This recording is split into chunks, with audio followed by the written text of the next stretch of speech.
Hello दोस्तों, subscribe कीजिए doctor Ranjit Kumar Singh IAS channel को और साथ ही साथ बेल आइकन को भी दबाइए अपने आईएएस की प्रिपरेशन को द बेस्ट करने के लिए।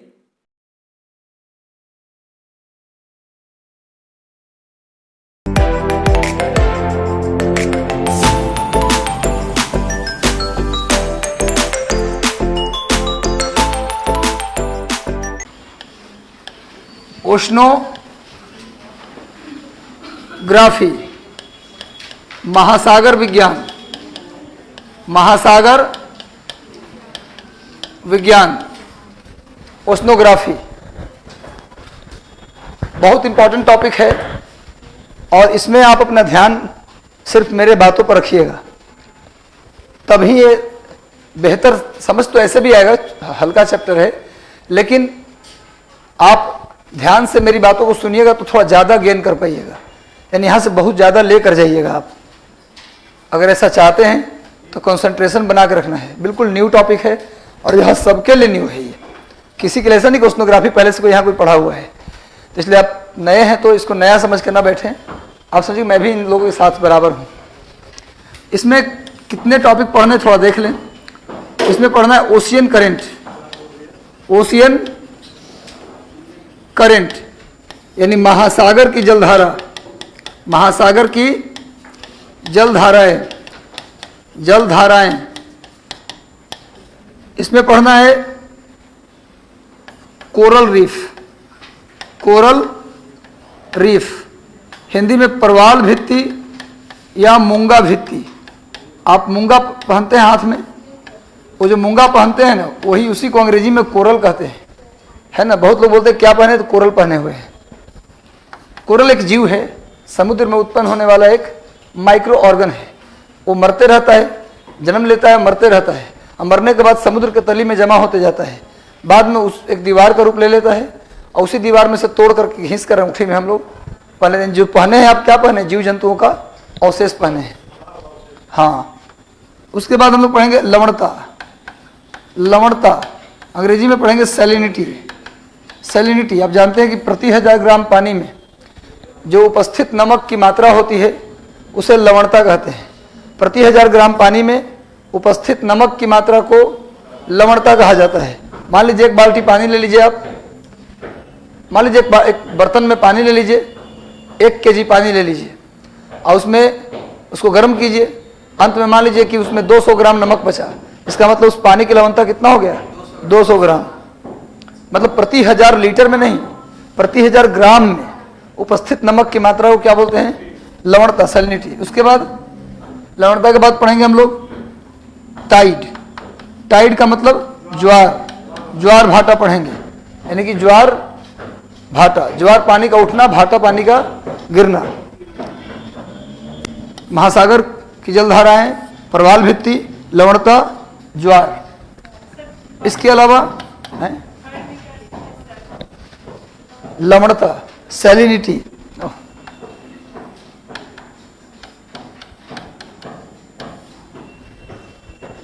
ठीक है, तो प्रमुख रूप से हम लोग एक और चैप्टर है जिसका नाम है उच्चावच।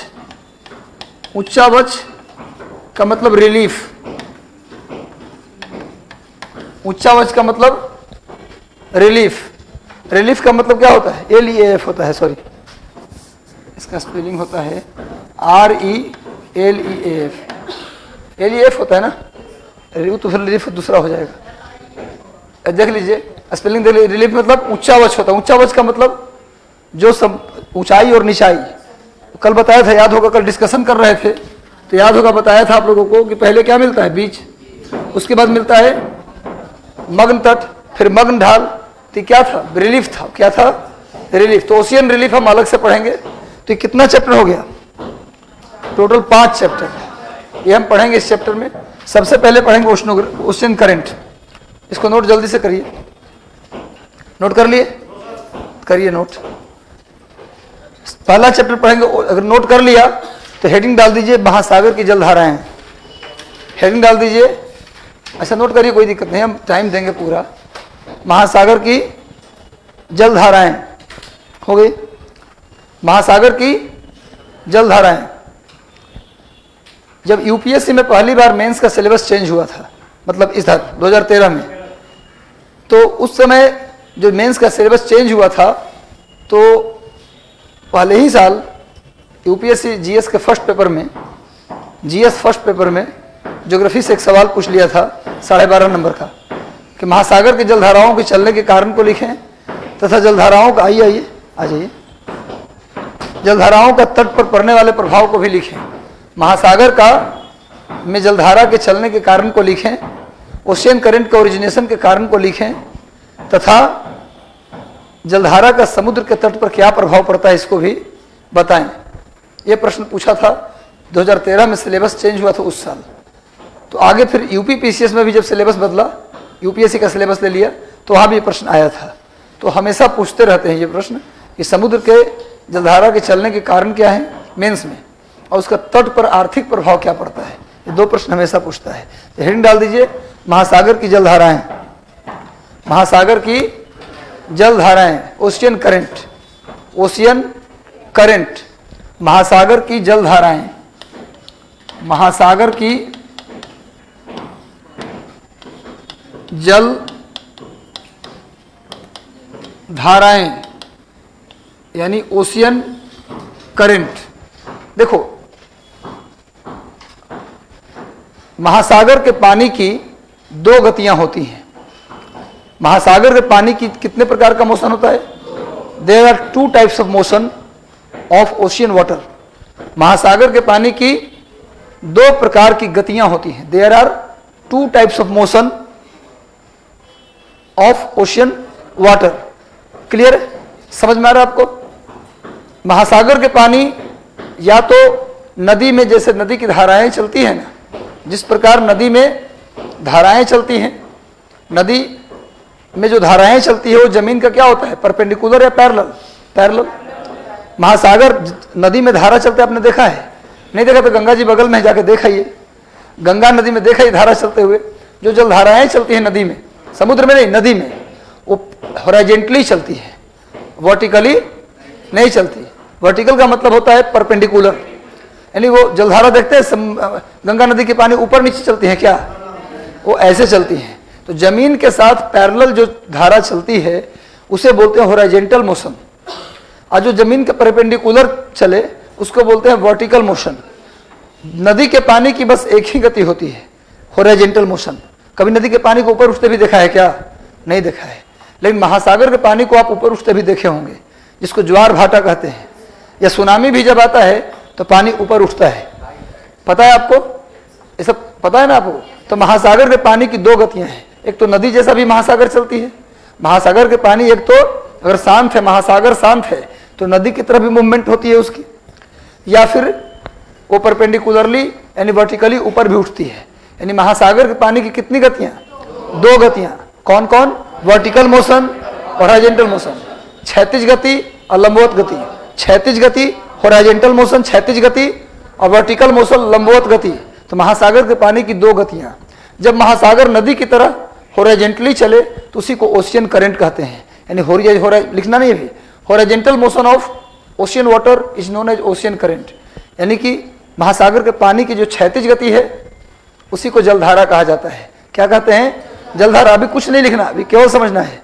दूसरा पॉइंट, महासागर के पानी के क्षैतिज गति को जलधारा कहते हैं। लेकिन अगर महासागर का पानी ऊपर की ओर उठ जाए, अगर पानी महासागर का वर्टिकली ऊपर की ओर उठ जाए तो उसको हम 2 भाग में बांटते हैं, या तो उसे ज्वार कहते हैं या तो उसे हम सुनामी कहते हैं। महासागर के पानी जब किसी भी कारण से ऊपर की ओर उठ जाए, लंबवत उठ जाए ऊपर, तो उसे हम क्या बोलते हैं? या तो ज्वार कहते हैं या तो सुनामी कहते हैं। लेकिन दोनों में अंतर है, दोनों में समानता क्या है? ज्वार और टाइड और सुनामी में इक्वालिटी क्या है? पूछा जाए टाइड और सुनामी के बीच समानता बताइए, तो क्या बोलेंगे? दोनों में पानी वर्टिकली ऊपर उठता है, यही दोनों के बीच समानता है। लेकिन दोनों के बीच अंतर क्या है? अंतर है कि जो ज्वार आता है, टाइड आता है, वो सूर्य और चंद्रमा और बृहस्पति और शुक्र, सन, मून, जुपिटर और वीनस के जो आकर्षण बल है, ग्रेविटेशनल फोर्स है, जब वो नजदीक होते हैं, सन, मून, जुपिटर, वीनस, यानी कि सन, मून यानी सूर्य, चंद्रमा और बृहस्पति और शुक्र ग्रह जब धरती के पास होते हैं तो अपने ग्रेविटेशनल फोर्स से पानी पर फोर्स लगाते हैं। फोर्स हम पर भी लगाते हैं, पर वो खींच नहीं पाते। पर पानी चूंकि उसका इंटरमोलिकुलर फोर्स कमजोर है तो पानी खींचता हुआ नजर आ जाता है। तो क्या करते हैं भाई, जमीन के नजदीक होते हैं तो पानी के ऊपर फोर्स लगाते हैं तो पानी क्या होता है, ऊपर की ओर खींचता नजर आ जाता है। जब पानी ऊपर की ओर सूर्य, चंद्रमा, बृहस्पति, शुक्र के आकर्षण से, सन, मून, जुपिटर, वीनस के अट्रैक्शन से ऊपर की ओर जाए तो उसी को बोलते हैं ज्वार, उसी को क्या बोलते हैं, टाइड। सिंपली टाइड का चैप्टर जब हम पढ़ाएंगे तो आपको बताएंगे। अभी हम ओशियन करंट पढ़ाने जा रहे हैं, टाइड पढ़ाने नहीं जा रहे। तत्काल इतना समझिए कि टाइड कब होगा, जब सन, मून, जुपिटर, वीनस धरती के पास होंगे तो धरती के पानी को अपनी ओर खींच लेते हैं, उसी को बोलते हैं हम लोग टाइड। लेकिन सुनामी क्या होता है, जब जमीन में भूकंप आ जाए, समुद्र के जमीन में भूकंप आ जाए। जैसे एक बाल्टी आप पानी ले लीजिए, एक बाल्टी, छोड़िए समुद्र की बात, एक बाल्टी ऊपर तक पानी ले लीजिए और उसको धीरे से मत हिलाइए, झटका दीजिए तो पानी ऊपर की ओर छलकेगा। आपने देखा है ऐसा, बाल्टी को ऐसे हिलाइएगा थोड़ा धीरे धीरे तो ऐसे गिर जाएगा, लेकिन ऐसे झटका दीजिएगा तो पानी उछल जाएगा। ऐसा महसूस करते हैं। उसी धरती में जब एकाएक भूकंप आता है तो धीरे से नहीं आता, एकाएक ही आता है। तो पानी क्या होता है, समुद्र का ऊपर उछलता है। और समुद्र के किनारे का पानी जब ऊपर उछलता है तो पानी ऊपर उछलेगा ऐसे, पानी ऊपर उछलेगा ऐसे, तो जहां से उछलेगा वहां थोड़ा गैप बन जाएगा। क्या बन जाएगा, गैप। तो पीछे एक विशाल समुद्र है, विशाल पानी है, उस गैप को भरने के लिए सीधा आएगा। जब गैप भरने के लिए सीधा आएगा तो इस आगे वाले पानी को धक्का देगा, जिससे उसमें क्या आ जाएगा, मूवमेंट। अब मूवमेंट आएगा तो आगे की ओर बढ़ने लगेगा, शहर की ओर, और तबाही ला देगा। समझ आ रहा है बात में। तो जब धरती में भूकंप आ जाए तो उसे सुनामी कहते हैं। सुनामी सबको समझ में आ गया।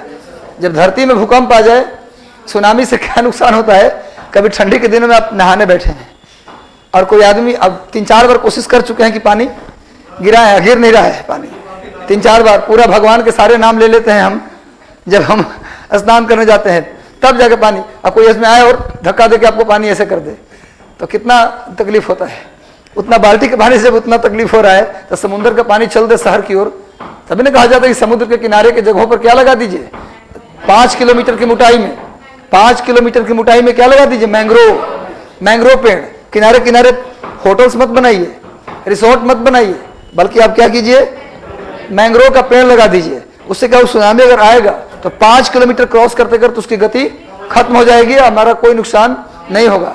लेकिन ऐसा हम करते नहीं हैं। हम लोग कहते ना कि जितना कहते प्राकृतिक आपदाएं जितनी खतरनाक नहीं होती, उससे ज्यादा खतरनाक मानव निर्मित अधिवास, मानव द्वारा बनाया गया घर उससे ज्यादा खतरनाक होता है। हम लोग को कहा जाता है घर बनाते समय किस भूकंप जोन 5 में आता है, 4 में आता है, आप इतना गारा मिलाइए, इतना सीमेंट मिलाइए। हम लोग उससे कम मिला के अपना घर भी बनाते हैं। जब छापा पड़ता है पुलिस का कि बताइए कितना सीमेंट मिला के अपना घर बना रहे हैं, पता है किस जोन में आता है ये, तब जाके आप उसमें सीमेंट बहाते हैं। अपने घर को कम, ठीक है सरकारी टेंडर मिला है तो कम मिला दो, समझ में आता है। अपने घर में काहे कम मिला रहे हो, जितना पैमाना डिजास्टर मैनेजमेंट वाले बताया उतना तो मिलाओ, पर अपने घर में भी नहीं मिलाते उतना। वहां भी बचत करने के चक्कर में रहते थे, क्योंकि टाइल्स तो लगवाना था घर में, इसी पैसे को बचाकर टाइल्स लगेगा ना, अगर नाइट लगेगा, है ना। बाकी सुनामी में मर जाए उससे कोई मतलब नहीं है। तो मेरा कहना यह है कि भाई सुनामी और टाइड के बीच अंतर समझ गए। दोनों में समानता क्या है, क्योंकि दोनों क्या है, vertical motion of ocean water. और एक और अंतर है, अंतर यह है कि सुनामी जो है, ज्वार जो है, टाइड जो है, वो मानव मित्र होता है। क्या होता है, मानव मित्र। आप ज्वार लेते हैं, समुद्र किनारे जाते हैं तो ज्वार को एंजॉय करते हैं, लेकिन सुनामी को आप एंजॉय करते हैं क्या? सुनामी को एंजॉय करेंगे तो पता चला कि लास्ट जीवन का अंत। वैसे दुनिया में किसी भी चीज का एंजॉय संभव है, पर कुछ चीजों का एंजॉय अंतिम बार होता है, तो सुनामी वैसी में शामिल है। तो सुनामी मानव का दुश्मन होता है, लेकिन ज्वार मानव का मित्र होता है। क्लियर है? वो भी कहीं कहीं मित्र नहीं होता। जैसे आप चले जाइए फंडी की खाड़ी में, दुनिया का सबसे ऊंचा ज्वार कहाँ आता है? फंडी की खाड़ी। ग्रीनलैंड के पास, न्यूफाउंडलैंड के ऊपर थोड़ा सा चले जाइए, कनाडा के पास, तो वह खाड़ी है फंडी की खाड़ी, अटलांटिक महासागर में। वहां दुनिया का सबसे ऊंचा टाइड आता है, सबसे ऊंचा ज्वार आता है। वहां पर 18 मीटर ऊंचा टाइड है। तो उतना ऊंचा अगर ज्वार में जाइएगा तो हो सकता है पानी के बीच में भी चले जाए आप, है ना। तो इसलिए आप कहा लीजिए, गुजरात में ओखा के पास खंभात की खाड़ी और कच्छ की खाड़ी में सबसे नीचे ज्वार कहाँ? तो दुनिया का सबसे निचला ज्वार कच्छ की खाड़ी में आता है। तो कच्छ की खाड़ी में आप लीजिए, अगर नया है, नौसिखुआ व्यक्ति है तो जाइए वहां पर ज्वार लीजिए। तो समझ में आ गया बात इतना। लेकिन टाइड और सुनामी हम लोग आगे पढ़ेंगे, लेकिन अभी पढ़ना है ओशियन करंट। हमने क्या पढ़ा? Horizontal motion of ocean water is known as ocean current. महासागर के पानी की जो क्षैतिज गति है उसे महासागर की जलधारा कहते हैं। महासागर के पानी की क्षैतिज गति को महासागर की जलधारा कहा जाता है। सबको क्लियर हो गया? अब सुनिए, अगर जलधारा के चलने में, वैसे तो बता दूं कि नदी के पानी को प्रवाहित होने में बस एक ही कारण मौजूद होता है, वो होता है स्लोप। जिधर स्लोप होता है नदियां उसी तरफ प्रवाहित होती हैं। नदी के प्रवाहित होने की कोई दिशा नहीं है। अगर आपसे पूछे इंडिया में नदी किधर प्रवाहित होती है, तो कुछ लोग बोल देते हैं उत्तर से दक्षिण, क्योंकि जिधर स्लोप होगा नदियां उधर ही प्रवाहित होती हैं। नदियां कभी भी उत्तर दक्षिण या पूर्व पश्चिम में प्रवाहित नहीं होती। भारत में आपको हम बता देंगे चारों दिशा में बहने वाली नदियां, उत्तर से दक्षिण बहने वाली में गंगा, ब्रह्मपुत्र, सिंधु, ये सब उत्तर से दक्षिण है। दक्षिण से उत्तर में सोन के बाद रिहंद है, उसके बाद फिर केन, बेतवा, चंबल, ये सब दक्षिण से उत्तर आ रही है। पश्चिम से पूर्व अगर बात करते हैं आप तो गोदावरी, कृष्णा, कावेरी है ना, और अगर पूर्व से पश्चिम बोले तो नर्मदा और ताप्ती। यानी कि नदियां किसी दिशा को फॉलो नहीं करती, जिधर उनका स्लोप मिलेगा नदी उसी दिशा में प्रवाहित होगी। नदी के प्रवाहित होने का एकमात्र कारण है क्या? स्लोप। जिधर नदी का स्लोप मिलता है नदियां उधर ही प्रवाहित होती है। लेकिन महासागर के पानी में नदी के कई गुना ज्यादा पानी है। उतनी विशाल राशि, उतना ह्यूज मास में वाटर है, उसको प्रवाहित करना है तो कोई एक कारण जिम्मेवार नहीं होगा। समुद्र में जलधारा के चलने के कई कारण होंगे, एक कारण जिम्मेवार नहीं होगा। महासागर में जलधारा के चलने के 9 कारण होंगे। जैसे नदी में जलधारा के चलने के कितने कारण हैं? एक, स्लोप, जिधर स्लोप है पानी उधर बहेगी। लेकिन समुद्र में जलधारा के चलने के 9 कारण है। कितने कारण है? 9 कारण हम बताएंगे। लेकिन सुन लीजिए बात कि समुद्र में जब समुद्र की जलधारा हवा के कारण चले, जब समुद्र की जलधारा हवा के कारण चले, विंड उसका वजह बन जाए। आप जानते हैं कभी बंद तालाब आपने देखा होगा, गांव में जाते होंगे आप, शहर में भी बंद तालाब, तो बंद तालाब देखे होंगे, उसमें जब बहुत तेज आंधी आता है, तालाब के पानी में तो गति नहीं होती, तालाब के पानी रुका हुआ पानी है, लेकिन बहुत तेज आंधी आ जाए तो आप देखें उसमें भी थोड़ा थोड़ा वेव उत्पन्न हो जाता है, उसमें भी पानी मूवमेंट में आ जाता है। हवा में इतना ताकत है, पानी को वो गति में ला देता है। आप जानते हैं, पढ़े हैं इसी क्लास में, आप लोग को पढ़ाया था मैंने, जिसको नहीं पढ़ाया वो भी समझ लें कि हवा जब समुद्र से चलती है तो ज्यादा तेज चलती है, जमीन से चलती है तो कम तेज चलती है। बताया था आप लोगों को कि जमीन पर फ्रिक्शन होता है, पेड़ है, पहाड़ है, बिल्डिंग्स है, तो हवा के मार्ग में रुकावट है। लेकिन वही हवा समुद्र से चले तो उसकी गति ज्यादा हो जाती है, क्योंकि समुद्र में इस तरह का कोई रुकावट नहीं होता। यानी सेम हवा समुद्र से चले तो ज्यादा तेज चलती है और जमीन से चले तो कम तेज चलती है। तो हमने क्या कहा, समुद्र में जलधारा के चलने का एक कारण हवा भी है। कुछ जलधाराएं तो ऐसी हैं जो हवा के कारण ही चलती हैं। तो ऐसी जलधारा, ऐसा ओशियन करंट जिसके चलने में विंड एक बड़ा रोल प्ले करे, उस जलधारा को हम जलधारा ही कहेंगे, लेकिन उसका स्पेसिफिक एक नाम देते हैं प्रवाह, ड्रिफ्ट। यानी जहां पर जलधारा के चलने में हवा अपना रोल प्ले करे उसको क्या बोला जाएगा? ड्रिफ्ट। उसे क्या कहा जाएगा? ड्रिफ्ट। समझ में आ रहा है बोल रहा हूं क्या? सिंपली जलधारा ही है वो हवा, लेकिन अगर जलधारा के चलने में हवा अपना रोल प्ले कर दे तो उसे क्या बोलेंगे हम लोग? प्रवाह। उसके नाम में क्या जोड़ेंगे? प्रवाह।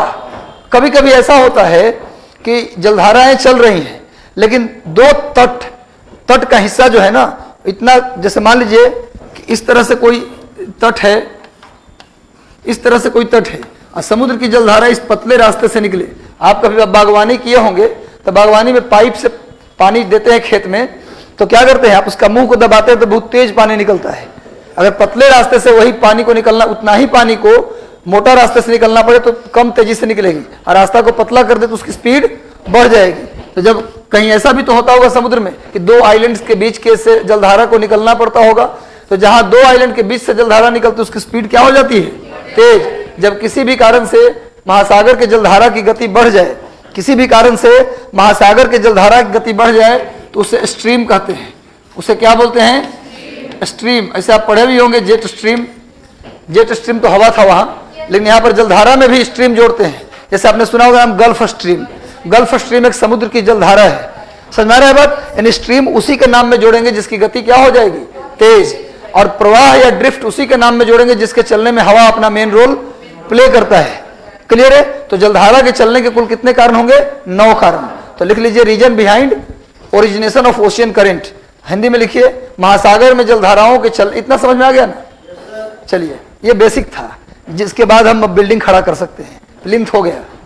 लिखिए, क्या लिखा आपने? Reason behind origination of ocean current. Origination of ocean current Hindi में बोल देते हैं महासागर में जलधाराओं के चलने के कारण। महासागर में जलधाराओं के चलने का कारण, महासागर में जलधाराओं के चलने का कारण। कारण लिखिए नंबर 1, नंबर 1 में लिखिए gravitation of earth, gravitation of earth यानी पृथ्वी का गुरुत्वाकर्षण, पृथ्वी का गुरुत्वाकर्षण। दूसरा, पहले लिख लीजिए कारण, फिर बारी बारी से सभी कारणों पर प्रकाश डालेंगे हम। 2 पर लिखिए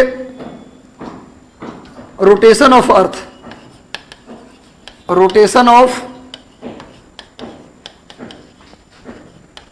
अर्थ, पृथ्वी का घूर्णन, पृथ्वी का घूर्णन। आप जानते हैं कि धरती 2 तरीके से घूमती है, एक सूर्य के चारों ओर, एक सन के चारों ओर, एक अपने एक्सिस पर। तो एक्सिस पर जो घूमती है उसी को बोलते हैं रोटेशन। धरती जो एक्सिस पर घूमती है उसी को क्या बोलते हैं? रोटेशन। और सन के चारों ओर घूमती है तो उसको बोलते हैं रिवॉल्यूशन, यानी कि घूर्णन बोलते हैं जब एक्सिस पे घूमती है। और जब सूरज के चारों ओर घूमती है तो उसको परिक्रमण कहते हैं, उसे क्या बोलते हैं? परिक्रमण। तो घूर्णन परिक्रमण के बीच अंतर समझ गए? जब सन के चारों ओर घूमे तो परिक्रमण, और जब अपने एक्सिस पर घूमे तो रोटेशन। पहली बार आर्यभट्ट ने बताया था कि धरती अपने एक्सिस पर भी घूमती है। यह बताने वाला विद्वान एक बिहारी ही था। यहाँ का पटना के बगल में एक जगह है मसौढ़ी, तरेगना, तरेगना के रहने वाले एक विद्वान थे आर्यभट्ट, गुप्त काल में थे। गुप्त काल पढ़े होंगे आप लोग, उस समय एक बहुत बड़े विद्वान थे आर्यभट्ट। उन्होंने ही बताया था पहली बार कि धरती अपने एक्सिस पर घूमती है। कितनी बड़ी बात बता दिया, धरती अपने एक्सिस पर घूमती है। और धरती के परिधि का, सरकमफेरेंस का एकदम शुद्धतम, एकदम प्यूरेस्ट वैल्यू जिसने निकाला था वो कौन थे? आर्यभट्ट। सोचिए आज से करीब 1700 साल पहले, जब कोई इक्विपमेंट नहीं था, किसी प्रकार का मेजरमेंट नहीं था, उन्होंने धरती का परिधि जो निकाल दिया, आज भी अबाउट उसी के आसपास है। पाई का सबसे मैक्सिमम डेसिमल तक, पाई का वैल्यू भी किसने फाइंड किया? आर्यभट्ट। जीरो को इंट्रोड्यूस किसने किया? खोजा ने इंट्रोड्यूस किया, आर्यभट्ट। आर्यभट्ट ने 2 किताबें लिखी, आर्यभट्टियम और सूर्य सिद्धांत। ठीक है, तो घूर्णन, धरती अपने एक्सिस पर घूमती है बताने वाला पहला विद्वान आर्यभट्ट। तो पृथ्वी का घूर्णन भी जलधारा के चलने में इंपॉर्टेंट रोल प्ले करती है, मैं बताऊंगा। बताया भी था जब एल नीनो पढ़ा रहा था, तो थोड़ी सी चर्चा की थी कि धरती घूमती है पश्चिम से पूरब, इसलिए हर एक महासागर में जलधारा की शुरुआत पूरब से पश्चिम ही होती है। ये बात चर्चा किया था मैंने जब एल नीनो पढ़ा रहा था आप लोगों को, लेकिन फिर आज दोबारा चर्चा कर लेंगे। चिंता करने की जरूरत नए बच्चों को भी नहीं है। तीसरा नंबर, नंबर 3 पे लिखिए विंड। अभी बताया हूं कि हवा के कारण भी जलधाराएं चलती हैं। चौथे नंबर पे लिखिए टेम्परेचर, यानी तापमान। तापमान, ये सब जलधारा चलने का कारण बता रहा हूं। इस सब कारण पर प्रकाश डालेंगे हम इसको लिखने के बाद। इस पर लाइट डालेंगे, अभी दिखाई नहीं दे रहा होगा, लाइट डालेंगे तो क्या होगा? दिखाई दे देगा इसका कैसे यूज है। टेम्परेचर, उसके बाद आएगा रेन, वर्षा। वर्षा भी जलधारा के चलने में अपना रोल प्ले करता है। उसके बाद एयर प्रेशर, एयर प्रेशर, वायु दाब। वायु दाब भी जलधारा के चलने में अपना रोल प्ले करता है। 7वां सैलिनिटी, यानी लवणता। लवणता भी जलधारा के चलने में अपना रोल प्ले करता है। 9th नंबर है, 8 नंबर ना। उसके बाद melting of glacier, melting of glacier यानी हिमनद का पिघलना। हिमनद का पिघलना, ये भी क्या करता है? महासागर में जलधारा के चलने में अपना रोल प्ले करता है। तो ये सभी महासागर में जलधारा के चलने के पीछे अपना रोल प्ले करते हैं। सभी लोग का कम या ज्यादा सबका रोल है। एक और लिख लीजिए, shape of coast. Shape of coast, तट का आकार। तट का आकार, एक्चुअली भूगोल थोड़ा बड़ा हो जाता है, इसका जो दायरा है ना ज्योग्राफी का बहुत बड़ा, और कोई भी ऐसा चैप्टर नहीं है जो इंपॉर्टेंट ना हो। हर चैप्टर से प्रश्न आते हैं, आप गेस नहीं कर सकते जैसे कि इस चैप्टर से प्रश्न ज़्यादा आएंगे। हाँ, कुछ चीज़ें गेस हो सकती है, जैसे बीपीएससी प्री में घास के मैदान हर साल एक पूछ लेता है कि प्रेरी कहाँ, पंपास कहाँ। हर साल एक क्वेश्चन आ जाता है डेजर्ट से, कौन सा मरुस्थल कहाँ। आप देख लीजिए पूरा पेपर उठा के 39वीं से आज तक का, खासकर 48वीं से इधर देख लीजिए, तो हर साल एक डेजर्ट पूछा है कि ये डेजर्ट कहाँ है। तो 2 प्रश्न फिक्स है। इसके अलावा एक लोकल विंड का नाम याद कर लीजिए कि कौन सा लोकल विंड कहाँ चलती है। इसके अलावा हिमालय के जो पासेज हैं उसको याद कर लीजिए। तो मोटा मोटी अगर कुछ इंपॉर्टेंट गेस किया जाए तो 5-6 सवाल लड़ाया जा सकता है, लेकिन बाकी जो 5-6 सवाल है वो लड़ाना मुश्किल है, उसके लिए पढ़ना पड़ेगा। हाँ, नोट्स में सब है, उसमें उतना है जिससे लड़ने वाला सब सवाल लड़ जाएगा, है ना। हो गया, ये क्लियर समझ में आ गया आप लोगों को। तो कितने कारण है भैया? 9 कारण। याद भी हो गया होगा, धरती का गुरुत्वाकर्षण, धरती का rotation, wind, temperature, rain, air pressure, उसके बाद salinity, melting of glacier and shape of coast. ये सभी जलधारा के चलने में अपना रोल प्ले करते हैं। कैसे करते हैं इस पर बात किया जाए। गुरुत्वाकर्षण कैसे करता है? देखिए भाई, गुरुत्वाकर्षण अकेले नहीं करता, रोटेशन के साथ मिलकर करता है। गुरुत्वाकर्षण जलधारा को अकेले प्रभावित नहीं करता, ये रोटेशन के साथ मिलकर करता है। आप जानते हैं कि धरती पर हवा है और पानी है। इसका एक कारण ये भी है कि धरती में गुरुत्वाकर्षण है। धरती में ग्रेविटेशन 0 कर दिया जाए, धरती का ग्रेविटेशन 0 कर दिया जाए तो जितनी भी गैसेज होंगी वो सारी गैसेज इस धरती पर टिक नहीं पाएंगी, और पानी भी जो है वो धरती पर टिकेगा नहीं, या जहाँ पर आपको फेंक दें वहीं पर टिक जाइएगा, आप नीचे आइएगा ही नहीं, है ना। ऐसा हो जाता है, अंतरिक्ष में ऐसा होता है। आप स्पेस में जाएंगे तो वहाँ पर ग्रेविटेशन 0 होता है, तो वहाँ पर जिसको जहाँ फेंक दीजिए वहीं पर टंगा हुआ है ना। अगर ऐसा हो जाए कि जिसको जहाँ फेंक दे वहीं टंग जाए तो आजकल लोग लड़ेगा तो क्या करेगा, वापस अब नहीं आओगे बाबू। तो उसके लिए भी है टेक्निक, आप यहाँ से भी वो काम कर सकते हैं, लेकिन उतना ताकत आएगा तब ना। 11.382 किलोमीटर पर सेकेंड, अगर इस गति से इतना ताकत आप पास है, इस गति से किसी को फेंक सकें आप कि 1 सेकेंड में वो कितना चला जाए, तो फिर दोबारा वो लौट के नहीं आगे। इसको बोलते एस्केप वेलोसिटी। धरती का एस्केप वेलोसिटी कितना है? ऐसा वेग, वह वेग जिससे किसी को फेंक दें तो वापस स्पेस में चला जाए वो, तो उसको क्या बोलेंगे हम लोग? एस्केप वेलोसिटी, पलायन वेग। हिंदी में क्या बोलते हैं इसको? पलायन वेग। धरती के पलायन वेग का नाम कितना है? 11.2 किलोमीटर पर सेकेंड। इस बार इंटरव्यू में हमसे एक क्वेश्चन पूछा गया था कि धरती के पलायन वेग कितना है, तो हमको याद था इसलिए बता दिए। तो 11.2 किलोमीटर पर सेकेंड। इंपॉर्टेंट जी के याद कर लीजिएगा आप लोग, ठीक है। अब आइए, गुरुत्वाकर्षण के कारण ही धरती पर हवा है और पानी है, ठीक है। पानी या हवा कोई भी हो या आप भी हो, हमेशा आप किधर अग्रसर रहते हैं? धरती की ओर। हमेशा आपका मूवमेंट किधर होता है? धरती की ओर। क्लियर? तो पानी भी समुद्र का जो है हमेशा किधर मूवमेंट करेगा? हमेशा उसका जो टच रहेगा किससे होगा? धरती से। किस कारण से? धरती के गुरुत्वाकर्षण के कारण। और आप जानते हैं धरती क्या कर रही है? घूम रही है। धरती क्या कर रही है? घूम रही है। और एक दिन बताया था आपको, किसी भी घूमती हुई चीज पर अगर कोई चीज आप फेंकते हैं, किसी भी, हाँ उल्टा फेंकाता है, किसी भी घूमती हुई चीज पर अगर कोई चीज फेंके, आप कुम्हार के चाक पे जाइए या गांव के मेला में जाइएगा तो वो बना रहता है, चाक घूमता रहता है, उस पर कई सारा सामान सटा रहता है। सबसे किनारे में मोबाइल फोन और सबसे बीच में सर्फ एक्सल का 2 रुपया के पाउच, पार्ले जी बिस्किट। अब मिलेगा 10 रुपया में 4 कड़ी। जो सामान फंस गया वो आपका हो जाएगा। लेकिन लोग मोबाइल फोन के चक्कर में कड़ी को फंसाते रहते हैं, और किनारे में जो फेंकने वाला फोर्स होता है ना, घूमने वाली चीज में बाहर की ओर फोर्स लगता है ना, अपकेंद्री बल फोर्स बाहर की ओर एक लगता है, एक अंदर की ओर भी लगता है, एक बाहर की ओर भी। तो बाहर की ओर जो फोर्स लगता है उसको भूगोल की भाषा में, ज्योग्राफिकल लैंग्वेज में उसे कहा जाता है कोरियोलिस फोर्स। क्या कहा जाता है? वो फोर्स का जो वैल्यू है सेंटर से किनारे आते हुए बढ़ता जाता है। कोरियोलिस फोर्स का वैल्यू सेंटर से किनारे की ओर आते हुए बढ़ता जाता है, और फेंकने वाला फोर्स किनारे में इतना ज्यादा हो जाता है कि आप किनारे में कोई चीज फंसाएंगे तो फंसेगा ही नहीं, कड़ी फेंकेंगे वो कड़ी बाहर निकल जाएगा, रुकेगा ही नहीं वहां, है ना। तो गांव के लोग तो इस ज्ञान को जानते नहीं, तो वो मोबाइल के चक्कर में लग जाते हैं, घड़ी के चक्कर में लग जाते हैं कि महंगा 10 रुपया में पूरा 1000 का सामान ले जाएंगे, मिलेगा ही नहीं आपको।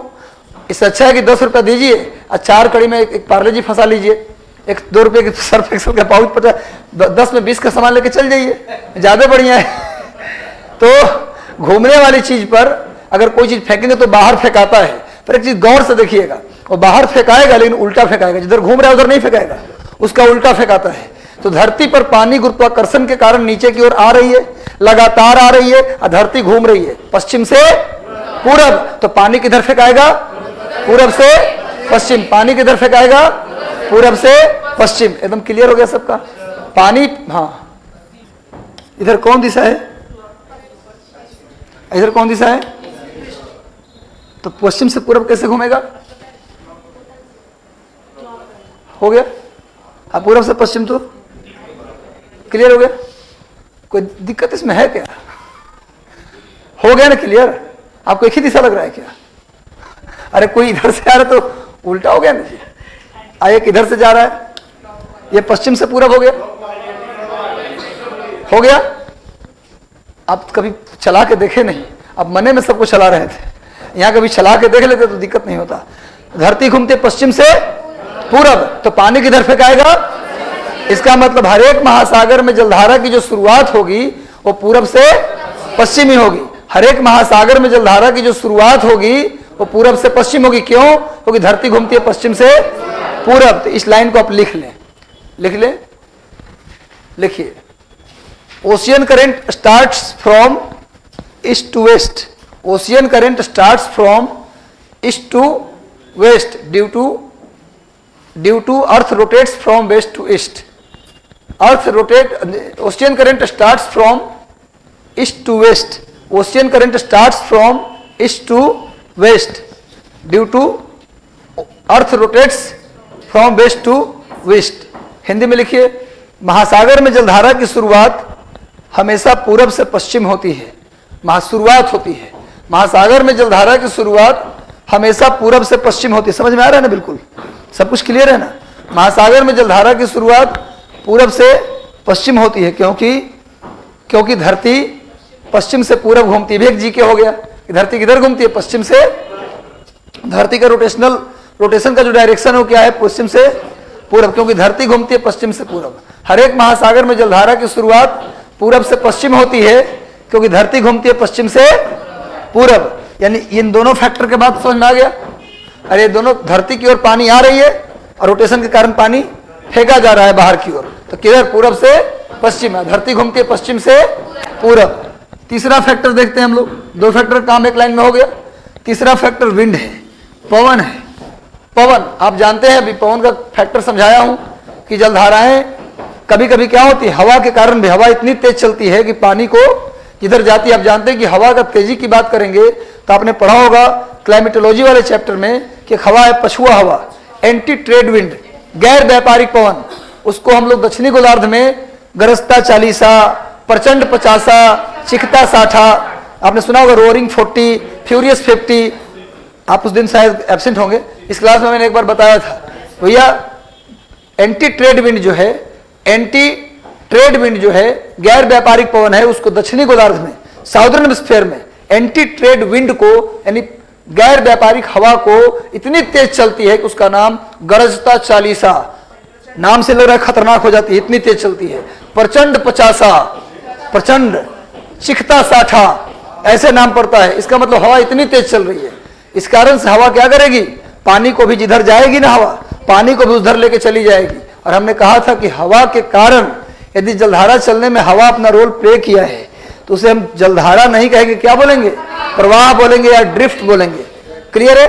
तो लिख लीजिए, when wind plays main role in origination of ocean current, when wind play main role in origination of ocean current is, when wind plays main role in origination of ocean current is known as drift, is known as drift, DRIFT। Hindi में लिखिए, जब जलधारा के चलने में हवा अपना main role play करे, जब जलधारा के चलने में हवा अपना मेन रोल, मुख्य भूमिका निभाए। हिंदी में क्या लिखेगा? जलधारा के चलने में हवा अपनी मुख्य भूमिका निभाए तो उसे प्रवाह कहा जाता है। तो उसे क्या बोलते हैं? प्रवाह कहा जाता है, उसे ड्रिफ्ट कहा जाता है। कहीं कोई दिक्कत तो नहीं है? उसे क्या बोला जाता है? प्रवाह कहा जाता है। इसको आप लोगों ने नोट कर लिया था, प्रवाह कहा जाता है। क्लियर है? अगला टर्म क्या था भाई? टेम्परेचर। अगला टर्म क्या है? टेम्परेचर। अब बोलेंगे सर टेम्परेचर जलधारा के चलने में कैसे रोल प्ले करेगा? अब समझिए बात, सब लोग लिख लिए इस लाइन को। जब जलधारा के चलने में पवन अपना रोल, मुख्य भूमिका निभाए तो उसे हम प्रवाह कहते हैं, या उसे हम क्या बोलते हैं? ड्रिफ्ट कहते हैं। अब समझिए बात को आप, टेम्परेचर कैसे प्रभावित करेगा? आखिर टेम्परेचर अपना रोल कैसे निभाएगा? आप जानते हैं कि समुद्र की लंबाई चौड़ाई 10 मीटर है, 100 मीटर है, 100 किलोमीटर नहीं होता है, हजारों किलोमीटर। समुद्र जैसे अटलांटिक महासागर की लंबाई 14,400 किलोमीटर है, हिंद महासागर की लंबाई लगभग 10,000 किलोमीटर है, प्रशांत महासागर की लंबाई चौड़ाई भी लगभग 16,000 किलोमीटर है।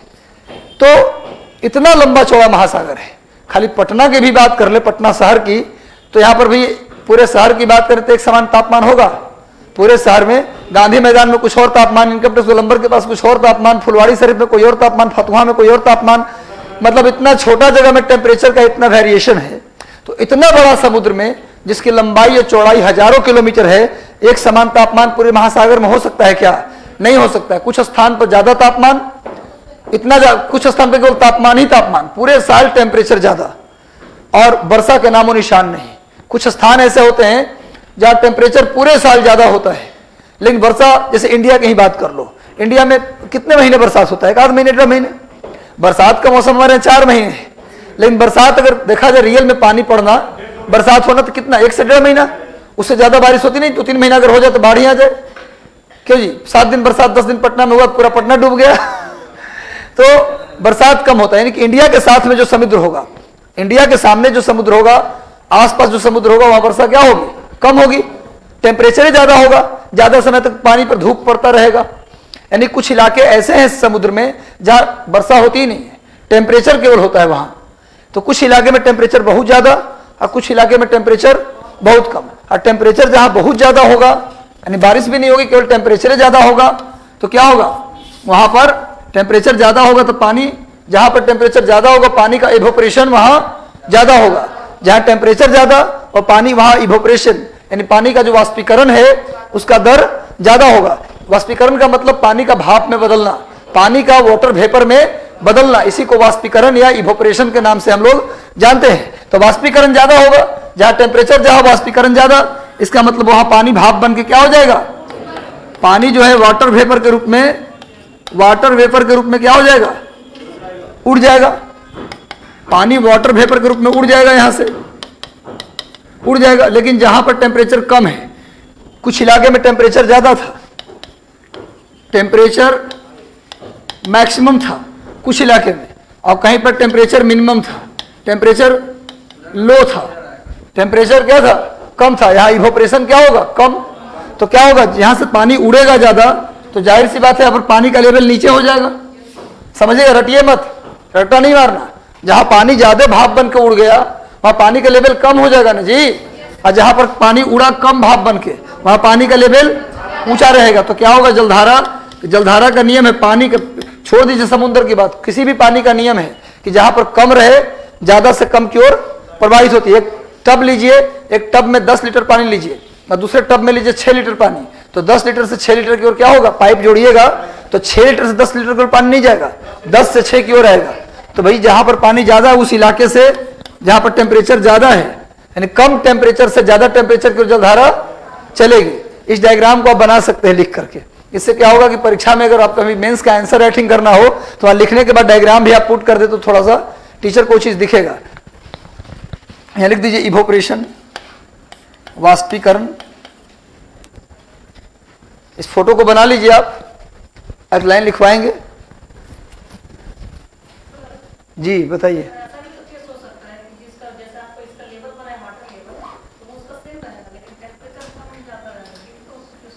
काहे? टेम्परेचर ज्यादा होगा तो भाप बन के पानी उड़ेगा ही, उड़ेगा तो लेवल नीचे हो जाएगा। क्या? टेम्परेचर ज्यादा होगा तो भाप बनना ही है। ऐसे थोड़ा कि टेम्परेचर कभी ज्यादा होगा तो पानी उड़बे ना करेगा। कुछ भी आग लगाओ हम जलेंगे नहीं, पूरा हट गए, बनाइए। आप आगे तो बैठते थे, आज सीट चेंज कर लिए।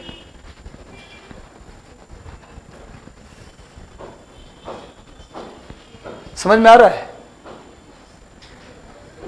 तो लिख लीजिए, महासागर की जलधारा कम अभी तीर निशान गिन के मत बनाइए कि सर ने जितना तीर चलाया उतना तीर हम भी चलाएंगे। लिखो, लिखो क्या लिखा, महासागर की जलधारा कम तापमान से अधिक तापमान की ओर चलती है। महासागर की जलधारा कम तापमान से अधिक तापमान की ओर चलती है। महासागर की जलधारा कम तापमान से अधिक तापमान की ओर चलती है। महासागर की जलधारा कम तापमान से अधिक तापमान की ओर चलती है। हो गया? समझ में आ रहा है ना? तो बोलते रहना है बीच बीच में कि हाँ सर समझ में आ गया। महासागर की जलधारा कम तापमान से अधिक तापमान की ओर चलती है। लिख लीजिए, ocean current flows from low temperature area to high temperature area.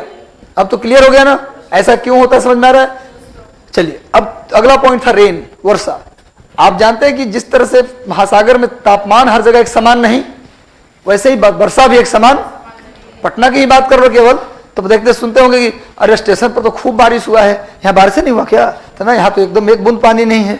ऐसा होता है ना? जब पटना शहर के अंदर ऐसा नहीं तो हजारों किलोमीटर लंबा समुद्र है, तो वहां क्या एक समान वर्षा होगी? कहीं वर्षा ज्यादा तो कहीं वर्षा कम। और आप जानते हैं कि जहां से विषुवत रेखा गुजरती, इक्वेटर गुजरती है धरती के बीचों बीच, आप जानते हैं कि धरती के बीचों बीच से जो लाइन गुजरती है उसे इक्वेटर कहते हैं, उसे विषुवत रेखा कहते हैं। और आप ये भी जानते हैं कि विषुवत रेखा पर जितने देश हैं वहां सुबह 8 बजे से लेकर 2 बजे तक चिलचिलाती हुई गर्मी, सुबह 8 से लेकर 2 बजे तक इतनी गर्मी कि आप क्रिस गेल और ब्रायन लारा बन जाएंगे, एकदम पेंट ब्लैक हो जाएंगे, आप चमड़ी जल जाएगा, बाल जल के घुंघरालू हो जाएगा। जलने के बाद बाल कैसा हो जाता है देखिएगा, वो तो उस तरह का बाल हो जाएगा आपको। अगर क्रिस गेल जैसा बाल बनाना है तो ऊपर से थोड़ा सा मोमबत्ती चला लीजिए, पूरे पर थोड़ा थोड़ा हल्का हल्का ना, आग लगाइए मत ना, हल्का सा चलाते हुए निकाल दीजिए, तो पूरा। हालांकि रेशियल कमेंट है ये, इस पर केस हो सकता है, पर यहाँ पर कोई बैठा नहीं है ना? अच्छा ऐसा मत, कहाँ कोई है? और भाई अफ्रीका से भी कोई है क्या? उधर से इशारा करें कोई इधर कि कोई अफ्रीका से बैठे। चलिए कोई बात नहीं, हम लोग सब इंडियन है भाई, भूमध्य सागरीय प्रजाति के हम लोग हैं, कल बताया था ना, भूमध्य सागरीय प्रजाति के हम लोग हैं।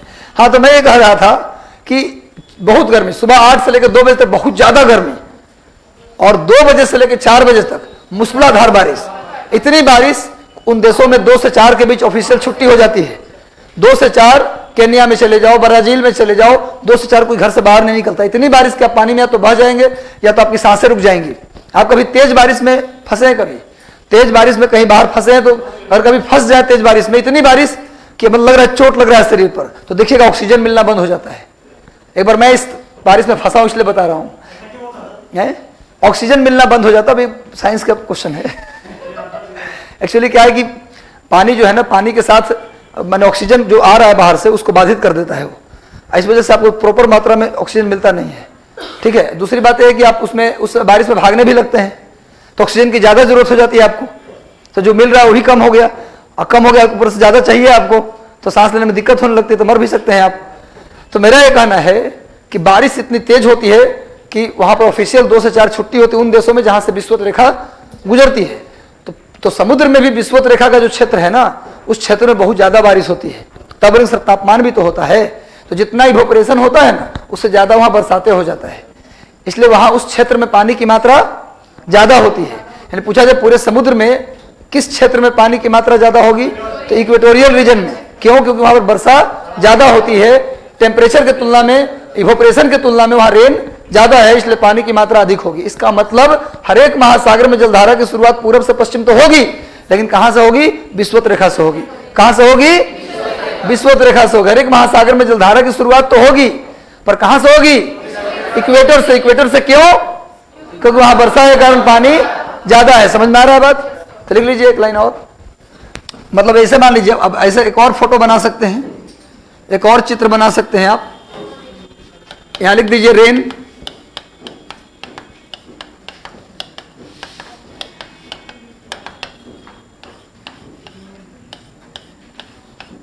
वर्षा हो रही है और इधर वर्षा नहीं हो रही है, तो क्या होगा, पानी यहाँ ज़्यादा हो जाएगा, यहाँ पानी क्या हो जाएगा ज़्यादा, तो यहाँ से जलधारा चलेगी कम पानी की ओर, जहाँ कम वर्षा हो रही है।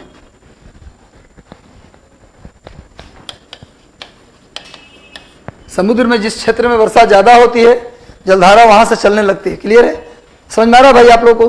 पीछे पानी ज़्यादा हो जाएगा तो वहाँ से पानी, जिधर कम वर्षा हो रही उधर जाएगा पानी। तो लिख लीजिए, ocean current flows from high precipitation area to, वर्षा को प्रेसिपिटेशन भी कहते हैं अंग्रेजी में, रेनफॉल भी लिख सकते हैं, high rainfall area to low rainfall area. लिख लीजिए, ocean current flows from high precipitation area to low precipitation area. आ जाइए, आ जाओ, आ जाओ, बैठ जाइए इधर, या पीछे भी बैठ सकते हैं, कोई दिक्कत नहीं, जहां आपको जगह मिल जाए बैठ जाइए। हो गया? हिंदी में लिख लीजिए, महासागर की जलधारा उच्च वर्षा वाले क्षेत्र से निम्न वर्षा वाले क्षेत्र की ओर चलती है। महासागर की जलधारा उच्च वर्षा वाले क्षेत्र से निम्न वर्षा वाले क्षेत्र की ओर, समझ में आ रहा है ना पूरा, निम्न वर्षा वाले क्षेत्र की ओर चलती है। क्लियर है? अब कहां से पूछा जाए कि महासागर में जलधारा कहां से चलेगी, तो इक्वेटर से। क्यों चलेगी? क्योंकि वहां वर्षा ज्यादा होती है। महासागर में जलधारा किधर चलेगी? इक्वेटर से। और किधर से किधर चलेगी? पश्चिम, पूरब से पश्चिम, के पश्चिम से पूरब, पूरब से पश्चिम। क्यों? क्योंकि धरती घूमती है पश्चिम से पूरब। क्लियर है? अब आइए एयर प्रेशर। एयर प्रेशर कैसे प्रभाव डालती है? अगला पॉइंट क्या है? Air pressure. एयर प्रेशर कोई बड़ा रोल तो प्ले नहीं करती, एयर प्रेशर कोई बड़ा रोल प्ले नहीं करती, लेकिन वो भी रोल प्ले करती है। मान लीजिए कि जिस तरह समुद्र में एक समान वर्षा नहीं, एक समान तापमान नहीं, तो एक समान वायु दाब भी नहीं, एयर प्रेशर भी हर जगह एक समान नहीं। जहां पर ज्यादा एयर होगा, जहां पर एयर का ज्यादा जमाव होगा, वहां पर प्रेशर उसका ज्यादा होगा, और ज्यादा प्रेशर होगा तो पानी को नीचे की ओर दबाएगा वो। जहां पर एयर प्रेशर, जहां भारी हवा पानी के ऊपर होगा, वो पानी को नीचे दबाएगा। यानी पूरे हजारों किलोमीटर लंबे समुद्र में हर जगह हवा का दबाव, हवा की मात्रा एक समान नहीं होगी। कहीं बहुत ज्यादा हवा होगी तो कहीं बहुत कम। तो जहां बहुत कम होगी पानी वहां पर थोड़ा उठा हुआ रहेगा, उथला रहेगा, लेकिन जहां पर ज्यादा हवा होगी वहां पर पानी नीचे की ओर दबा रहेगा। यानी पर यहां पर क्या बोलेंगे? High pressure. ये सब क्या होगा? High pressure. ये सब क्या है? Low pressure. ये हवा का लो प्रेशर है, ये हवा का हाई प्रेशर। हाई प्रेशर कहां होगा? जहां पर हवा ज्यादा भारी होगी। हाई प्रेशर कहां होगा? जहां पर हवा की मात्रा अधिक होगी। और लो प्रेशर कहां होगा? जहां हवा कम मात्रा में होगी, तो पानी दबेगा। तो क्या होगा भैया? जहां पानी उथला है, जहां पानी छिछला है, वहां से जहां पानी दबा हुआ है उस ओर जलधारा चलेगी। क्लियर है? यानी कि एयर प्रेशर कोई बड़ा रोल प्ले नहीं करता, पर यह भी अपना एक रोल प्ले करता है। इस फोटो को आप बना लीजिए।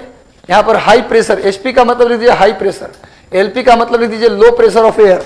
मेंस में कहते हैं कि टीचर आपसे इरिटेट हो जाता है ना, जब आप जो पूछा जाए उसी का उत्तर लिखें तब इरिटेट नहीं लिखा है, क्योंकि उसको उतने पढ़ना जो लिखा पूछा गया है। पर आपको आता नहीं तो रावे कहानी आदमी लिखता है ना। पहली बार पूछा कि एलईडी और कुछ सीएफएल के बीच कुछ ऐसा अंतर पूछा, तो मेंस में, यूपीएससी मेंस में 2010-11 की बात है, तो लोग जिसको नहीं आता था वो पूरा लिखने लगा बनाकर, सीएफएल एक अच्छा बल्ब होता है, एलईडी भी उसके तुलना में खराब नहीं होता, वो भी अच्छा ही होता है ना। और इतना अच्छा होता है कि आपको उससे बहुत राहत मिलता है, आंखों को भी रोशनी मिल जाता। अब नहीं आता तो कुछ लिखेंगे आप प्रश्न, गुरुजी बोल के भेजे हैं कि बेटा प्रश्न छोड़कर मत आना, कुछ भी लिखना पर लिख देना। पर वो प्रश्न लिखने का मन भी ऐसे है तो अंतिम प्रश्न लिखना, यानी कि पहला ही प्रश्न वही लिख दिए तो पूरा प्रश्न गया आपका, किसी में नंबर नहीं मिलेगा। पहला प्रश्न हमेशा ठीक लिखना चाहिए, जो सबसे ज्यादा आता है बेहतर आता है उसको, क्योंकि 2-3 प्रश्न ही चेक करते हैं वो, शुरू के 2-3 प्रश्न ही चेक करते हैं, अब बाकी प्रश्न में वो चेक ही नहीं करते, उसी के अकॉर्डिंग। जैसे उस पहला में दे दिए 16, तो अगले में वो 13, 14, 12, 11 ऐसे देते हुए निकल जाएंगे, लेकिन पहला ही में 8 दे दिए तो बाकी में 3, 4, 3, 4 तंतिम पता चला कि बाहर हो गए। तो शुरू के 3 प्रश्न में जानदार लिख दिए तो आंसर नंबर क्या आ जाएगा? शानदार। हाँ बिल्कुल लिख सकते हैं, बिल्कुल कोई भी प्रश्न का पहला उत्तर दे सकते, लेकिन जब वहां मेंशन करना था पेज नंबर, तो मेंशन कर दिए प्रश्न संख्या 6 के सामने जितना से 1 से लेकर इतना पेज वो मेंशन करने के लिए रहता है, उसको ठीक से मेंशन कर दीजिएगा, ताकि टीचर को कॉपी से भी चेक कर लेता है टीचर, लेकिन उसको भार पड़ेगा चेक करने में, तो गुस्सा आ जाएगा, तो ऐसे 2-4 नंबर काट लेगा वो उसको, है ना। तो इसलिए वो जिस उससे दिक्कत नहीं, जिसको लोग कहते हैं सर मैं छोड़ दिया पेज नंबर डालना, पेज नंबर शुरू में डालना होता है पहला पेज पर, तो छोड़ दिया, तो उससे दिक्कत नहीं है। लेकिन जैसे एकदम ठीक है, वो धार्मिक मास्टर है, पूरा दिल से एकदम आज भावुक होकर आया है, तो कैसा भी कॉपी लिखिएगा तो काटेगा नहीं, एकदम से पहले ही से चिढ़ा हुआ, आज कॉपी चेक करने का मन न था, मजबूरी में आना पड़ा है, तो फिर वो नहीं देखा, अगर नंबर खोजना पड़ेगा आंसर, तो फिर तब दिया नंबर कुछ बाकी है। अब कोई भी आपको ह्यूमन है नेचर, आपको दे इस तरह का कॉपी, इरिटेट ना हो जाइएगा, ये कॉपी ऐसा दे दिया सर कि खोजते खोजते वो दिमाग खराब हो गया है, ये छठा कहाँ लिखा, पांचवा कहाँ लिखा, एक प्रश्न में तो नंबर ही नहीं लिखा था, कैमा क्वेश्चन का आंसर लिखा है, हम पढ़ के समझ में आया कि चाहिए प्रश्न का उत्तर लिखा है। हाँ बिल्कुल फर्क पड़ता है, काट छाट कम करेंगे तो कोई फर्क नहीं पड़ता, लेकिन अगर एकदम से सुंदर हैंड राइटिंग है, टाइप कर दिया है, तो भाई असर तो पड़ेगा ही। अब तो आप ही को एकदम खूबसूरत कॉपी दे दें तो कैसा लगेगा आपको, क्या क्या क्या कॉपी आया, वाह गुड गुड, इस लड़के को नंबर मिलना चाहिए। आगे आइए, हो गया।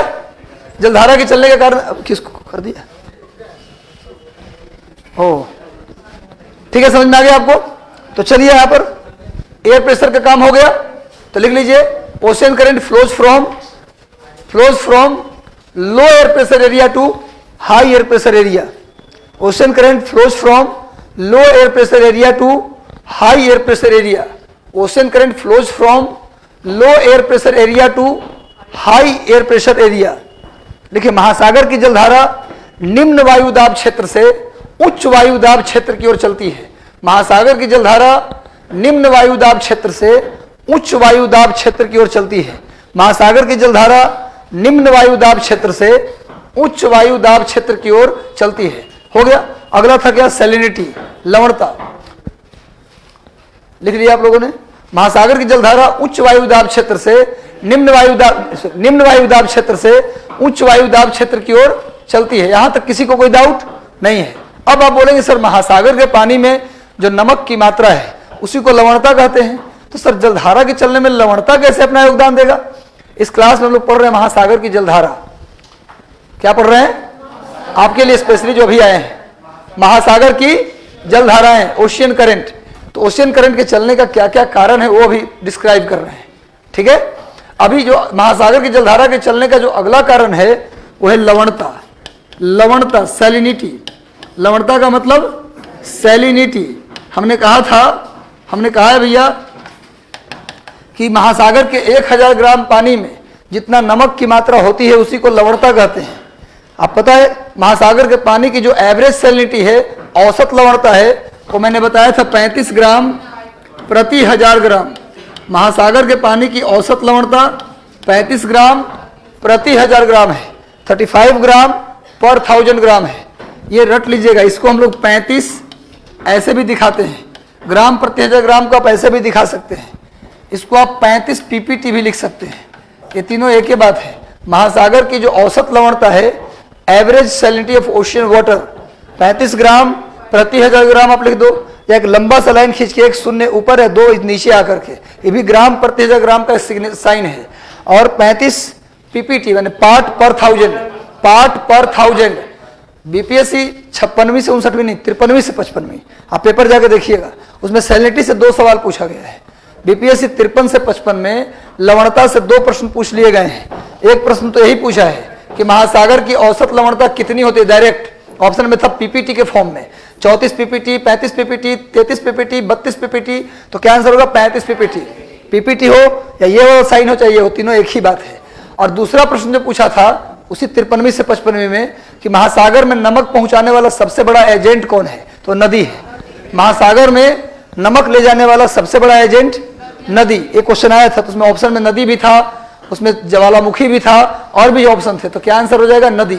ये 2 प्रश्न 53वीं से 55वीं बीपीएससी में पूछा गया है। रोज राय दे रहा हूं आपको कि प्रीवियस पेपर आप पढ़ें, लगाएं, उससे आपको आइडिया मिलेगा कि प्रश्न आते कहां से हैं।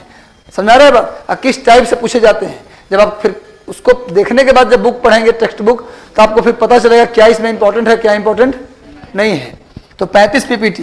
तो पूछेगी सर जलधारा के चलने में लवणता अपना रोल कैसे प्ले करेगा, ये बताइए आप देख लीजिए। एक बाल्टी पानी लेते हैं, एक बाल्टी पानी लीजिए, 10 केजी पानी ले लीजिए, उसमें 200 ग्राम नमक मिला दीजिए।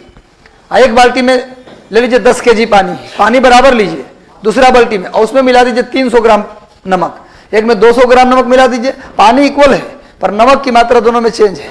एक बाल्टी में मिला दिए 200 ग्राम नमक और एक बाल्टी में मिला दिए 300 ग्राम नमक, नमक अलग अलग हो गया, तो ज़्यादा भारी कौन सा पानी हो गया? भाई पानी तो इक्वल है, केजी 10 केजी पानी है दोनों बाल्टी में, लेकिन एक में 200 ग्राम नमक है तो एक में 300 ग्राम नमक, तो हो गया 10 केजी 200, हो गया 10 केजी 300, ज़्यादा भारी तो ये हो गया। अब भारी चीज़ का टेंडेंसी क्या होता है? नीचे की ओर बैठता है, लेकिन हल्की चीज़ ऊपर की ओर उठा रहता है। तो क्या होगा? दोनों बाल्टी के पानी को पाइप से जोड़ेंगे आप, तो क्या होगा? जिसमें ज़्यादा नमक है ना वो नीचे रहेगा, और कम नमक वाला पाइप पानी ऊपर रहेगा। तो जब कम नमक से ज़्यादा नमक की ओर जलधारा चलना शुरू हो जाएगी। समझ में आ रहा है बात? यानी समुद्र जब इतना लंबा चौड़ा है तो वर्षा एक समान नहीं, तापमान एक समान नहीं, तो आप जानते हैं कि लवणता, सैलिनिटी, समुद्र में नमक की मात्रा को प्रभावित करने वाला कारक है वर्षा और टेम्परेचर। टेम्परेचर और रेन, ये भी समुद्र में नमक अगर कहीं कम है कहीं ज्यादा है, इसका मतलब टेम्परेचर और रेन का उसमें रोल है। जब टेम्परेचर एक समान नहीं, रेन एक समान नहीं, तो हर जगह लवणता भी एक समान नहीं मिलेगा। कहीं लवणता ज्यादा तो कहीं पर कम, जहां ज्यादा वहां पानी नीचे की ओर बैठा मिलेगा, और जहां कम वहां पर पानी उथला मिलेगा। तो कम लवणता से ज्यादा लवणता की ओर जलधाराएं चलने लगेंगी। जहां पर ज्यादा नमक होगा, जहां पर लो सैलिनिटी होगा, लो सैलिनिटी, और यहां पर हाई सैलिनिटी। क्लियर है? तो क्या होगा? लो से हाई की ओर जलधाराएं चलेंगी। इसको बना के लिख भी सकते हैं, ताकि देखिए जो विजिबिलिटी में आ जाता है ना वो याद रह जाता है। इसको लिख दीजिए कम लवणता वाला क्षेत्र, इसको लिखिए ज्यादा नमक वाला क्षेत्र। लवणता से भी दिक्कत लग रहा है आपको कि लवणता भी सर हमको समझ में नहीं आ रहा है, तो लिख दीजिए कम नमक का क्षेत्र और ज्यादा नमक का क्षेत्र। लवण को खाने पीने की भाषा में क्या बोलते हैं? नमक, है ना जी? नमक का शुद्ध क्या है? लवण, है ना? लवणता। तो लिख दीजिए, बना दीजिए ऐसे लाइन, जहां पर नमक कम नमक का क्षेत्र वहां पानी उठा हुआ रहेगा, और जहां ज्यादा नमक वहां पानी बैठा हुआ रहेगा। भारी चीज क्या होता है? नीचे की ओर बैठता है। नमक जहां ज्यादा वहां पानी क्या होगा? नीचे बैठेगा, और नमक जहां कम पानी थोड़ा सा उथला रहेगा। यानी कोई बड़ा रोल प्ले नहीं करेगा, लेकिन ये भी एक रोल जलधारा के चलने में करेगा प्ले। क्लियर है? फोटो बन गया? तो लिख लीजिए महासागर की जलधारा कम लवणता वाले क्षेत्र से अधिक लवणता वाले क्षेत्र की ओर भी चलती है। Ocean current flows from low salinity area to high salinity area. महासागर की जलधारा कम लवणता वाले क्षेत्र से अधिक लवणता वाले क्षेत्र की ओर चलती है। महासागर की जलधारा कम लवणता वाले क्षेत्र से अधिक लवणता वाले क्षेत्र की ओर चलती है। महासागर की जलधारा कम लवणता वाले क्षेत्र से अधिक लवणता वाले क्षेत्र की ओर चलती है। क्लियर है? Ocean current flows from low salinity area to high salinity area. अब बताओ अगला, मेल्टिंग ऑफ ग्लेशियर। अगला कारण क्या बताया? हाँ बोलो बोलो।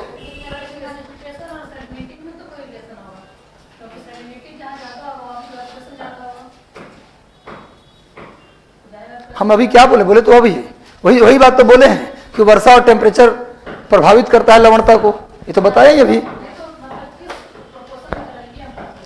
प्रोपोर्शन नहीं, वर्षा ज्यादा होगी, जहां वर्षा ज्यादा होगी वहां पर क्या होगा? वर्षा का पानी फ्रेश वाटर होता है, पता है? उसमें नमक नहीं होता। तो जहां वर्षा ज्यादा होगी वहां नमक की मात्रा क्या हो जाएगी? कम। तो पानी उठा हुआ रहेगा, तो संबंध है नहीं। जहां वर्षा हो रहा है इक्वेटोरियल रीजन में, तो अब पानी उठा हुआ तभी ना वहीं से जलधारा शुरू हो रही है। तो अब समझ में आया संबंध? क्लियर है? कोई दिक्कत नहीं है? समझ में आ गया ना? हर जगह भूगोल एक ऐसा विषय जहां कुछ जो होता है वही होता है, अपने मन से कुछ नहीं हो जाता। अगर आपको लगता है कि मैं जो बता रहा हूं अगर वैसा नहीं होता है, इसका मतलब कि नहीं होता है। जो आपको लगता है वही होता है।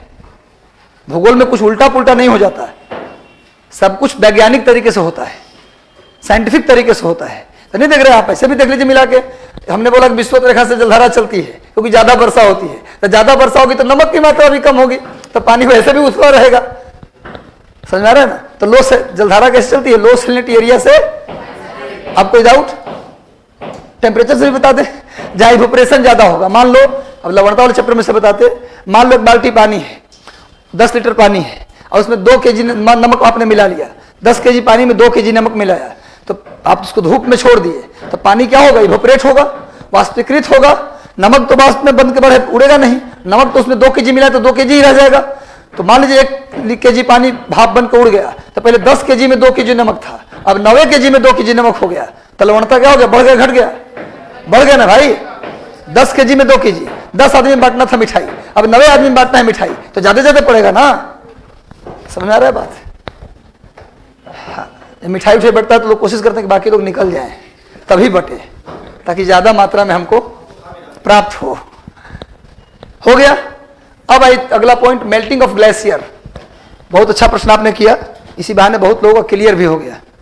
आपके प्रश्नों से बहुत लोगों का भला हो गया। क्वेश्चन पूछना चाहिए, जहां भी डाउट हो प्रश्न आप पूछें, उससे सिर्फ आपका ही नहीं बल्कि जो अंतर्मुखी बच्चा है जो बोल नहीं पा रहा है बेचारा, उसका भी डाउट था, उसका भी क्लियर हो जाता है। हाँ हो गया, क्लियर है। अब आइए melting of glacier. Melting of glacier, glacier यानी हिमनद का पिघलना, हिमनद का पिघलना, यह भी जिम्मेवार होता है। बोले ये कैसे होता है सर? आप जानते हैं कि महासागर का विस्तार कोई एक स्थान पर नहीं है। आप जानते हैं कि अटलांटिक महासागर नॉर्थ पोल से साउथ पोल तक फैला हुआ है। प्रशांत महासागर भी नॉर्थ पोल से साउथ पोल तक फैला हुआ है। हिंद महासागर साउथ पोल तक है, नॉर्थ पोल पे नहीं है, वो साउथ पोल तक है, क्योंकि ऊपर में इंडिया है, ये सब एशिया महादेश है। तो आपने देखा है कि पोल तक महासागर का विस्तार उत्तरी ध्रुव और दक्षिणी ध्रुव तक है। और आप जानते हैं कि पोलर रीजन में काफी ज्यादा ग्लेशियर्स होते हैं। पोलर रीजन, आर्कटिक रीजन और अंटार्कटिक रीजन में कई सारे ग्लेशियर्स होते हैं। आर्कटिक रीजन और अंटार्कटिक रीजन में ग्लेशियर ज्यादा होते हैं। अभी हाल में सुना होगा आपने कि एक ग्लेशियर था A76 जो रोन आइस शेल्फ से टूट कर निकल गया। बहुत बड़ा ग्लेशियर, बहुत बड़ा बर्फ का चट्टान, और पिघल कर समुद्र में आके मिल गया। सुना होगा, ये हाल का ही करंट अफेयर है, घटना चक्र या कोई भी पढ़िएगा 3-4 महीने पहले का करंट है। A76 ग्लेशियर का नाम क्या दिया गया है? A76। ये रट लीजिएगा, क्वेश्चन आ सकता है, एक ग्लेशियर टूटा है रोन आइस शेल्फ से, उसका नाम क्या है? तो A76 B76 से दे देगा ऑप्शन में, तो आंसर A76 है। कौन सा आइस शेल्फ है? वो रोन आइस शेल्फ से टूट करके आ गया है। बहुत बड़ा रोन एक पहाड़ है बर्फ का, वहां से A76 नामक ग्लेशियर टूटकर समुद्र में मिल गया है। और आज से 2 साल पहले आर्कटिक क्षेत्र से, आर्कटिक क्षेत्र मतलब नॉर्वे के पास, आर्कटिक क्षेत्र से इंग्लैंड जितना बड़ा है ना, जितना बड़ा इंग्लैंड देश है, उतना बड़ा ग्लेशियर पिघल कर समुद्र में आके मिल गया। उतना बड़ा, सोचिए कितना कितना पानी समुद्र में आके मिल रहा है। अब समुद्र में एक्स्ट्रा पानी आकर मिलेगा तो उसका लेवल क्या हो जाएगा? बढ़ जाएगा। तभी ना आज ग्लोबल वार्मिंग के कारण सब टूट रहा है बर्फ। तभी लोग ने कहते हैं कि भाई ग्लोबल वार्मिंग से बर्फ पिघलेगा, तो बर्फ पिघल के समुद्र में मिलेगा तो समुद्र का लेवल बढ़ेगा, तो समुद्र के किनारे के शहर डूब जाएंगे। आज इंडोनेशिया की राजधानी जकार्ता को राजधानी शिफ्ट करना पड़ रहा है। वो अपनी राजधानी को कालीमंतन ले जा रहा है, उसकी राजधानी जकार्ता है, इंडोनेशिया की राजधानी जकार्ता। अगले 50 साल में वो डूब जाएगा, कंप्लीट डूब जाएगा। उसने अपनी राजधानी पहले से ही शिफ्ट कर दिया बोर्नियो द्वीप पर। उसका एक द्वीप है इंडोनेशिया का बोर्नियो, ब्रुनेई नहीं, बोर्नियो एक द्वीप है, वहीं पर एक जगह है कालीमंतन, इंडोनेशिया की नई राजधानी है वो। जैसे एक समय आएगा जब बम्बई इस तरह से अगर बढ़ता रहा तो बम्बई भी डूब जाएगा। जितने भी दुनिया के चमकते हुए शहर सब समुद्र के किनारे ही हैं, पता है ना। लॉस एंजलिस, हॉलीवुड सिटी, वो भी समुद्र के किनारे है। San Francisco, top most city, समुद्र के किनारे है। जितना भी पेरिस, समुद्र के किनारे है। जितने भी शहर आप देख रहे हैं बढ़िया बढ़िया टॉप लेवल का, जहाँ इकोनॉमी का हब है, वो सब डूब जाएगा। छोटे छोटे द्वीप की तो औकात ही नहीं हो, तो पहले ही डूब जाएंगे। बेचारा मालदीव, आज से 5-7 साल पहले मालदीव में सार्क का मीटिंग हुआ था। मालदीव की राजधानी माले में सार्क का सम्मेलन होना था। उसके बाद सार्क का कोई मीटिंग नहीं हुआ आज तक। उसके बाद उड़ी में हमला कर दिया पाकिस्तान ने, हमारे सोए हुए सैनिकों को मार दिया। तो भारत ने कहा कि हम सार्क की मीटिंग में भाग नहीं लेंगे। और सार्क में सबसे बड़ा देश इंडिया है, इंडिया मना कर दिया, मतलब मना हो गया। उसके बाद सार्क की मीटिंग बंद हो गई है। और उसके बाद इंपॉर्टेंस बढ़ गया बिम्स्टेक का। किसका ऑप्शन? बिम्स्टेक का कोई वैल्यू नहीं था जब तक सार्क था। बिम्स्टेक का रोल बढ़ गया, इसीलिए 2 बार बीपीएससी मेंस में 2 बार बिम्स्टेक से सवाल पूछ लिया 2014 के बाद। बिम्स्टेक का इंपॉर्टेंस बढ़ चुका है, क्योंकि क्षेत्रीय सम्मेलन कोई था ही नहीं, तो बिम्स्टेक को लाया गया सामने। तो सार्क की मीटिंग हुआ था, लास्ट मीटिंग कहाँ हुआ था? मालदीव में। उसके बाद हुआ ही नहीं मीटिंग, माले में हुआ था। लेकिन माले में नहीं किया गया, वो मीटिंग एक क्यूब बनाया गया, एक बड़ा सा क्यूब, और उसी में सब नेता को बैठाया गया और ले जाया गया समुद्र के पानी के अंदर। अब बोला कि अब अंदर ही मीटिंग करिए। मालदीव बोला कि हम डूब जाएंगे। पता है आपको कैसा फील कर रहे हैं आप लोग? अंदर डूब जाएंगे 10 साल के बाद। आप लोग मान नहीं रहे, रो रहा है। 10 साल बाद डूब गए तो कौन बचाएगा हमको? आप लोग टेम्परेचर बढ़ाते चल जा रहे हैं, ग्लोबल वार्मिंग वो संदेश देना था दुनिया को कि हम डूब जाएंगे, आप लोग ग्लोबल वार्मिंग को, पॉल्यूशन को कम कीजिए वरना हम डूब जाएंगे। ये मालदीव ने संदेश देने के लिए समुद्र के पानी के अंदर किया था मीटिंग। दुनिया के नेताओं को संदेश दे रहे थे कि भैया बंद करिए तमाशा, हम लोग डूब रहे हैं, न तो जमीन दीजिए हम आगे बस जाते हैं। ये चीज है। तो ग्लेशियर पिघलता है तो समुद्र का लेवल बढ़ता है, जिस इलाके में वो बर्फ का टुकड़ा मिला है वहां पानी का लेवल ज्यादा होगा, तो वहां से भी जलधारा क्या होगी, चलेगी। क्लियर है, समझ में आ गया बात? तो 8 कारण कंप्लीट हो गया।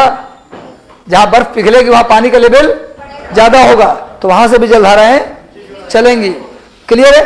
एक अंतिम कारण क्या बताया आपको, शेप ऑफ कोस्ट। अभी बताया ना कि तट अगर ऐसा हो कि रास्ता क्या हो, बीच में पतला हो, तो जलधारा अगर पतले रास्ते से निकलेगी तो उसकी स्पीड क्या हो जाएगी, बढ़ जाएगी। तो उसी को क्या बोलेंगे, स्ट्रीम। उसी को क्या बोलेंगे, स्ट्रीम। उसी को बोलेंगे, शेप ऑफ कोस्ट के कारण इसका नाम पड़ा स्ट्रीम। तो लिख लीजिए वेन, लिखिए वेन ओशियन करेंट, हिंदी बोल देंगे वेन, वो सब के हिंदी वाले ज्यादा हैं।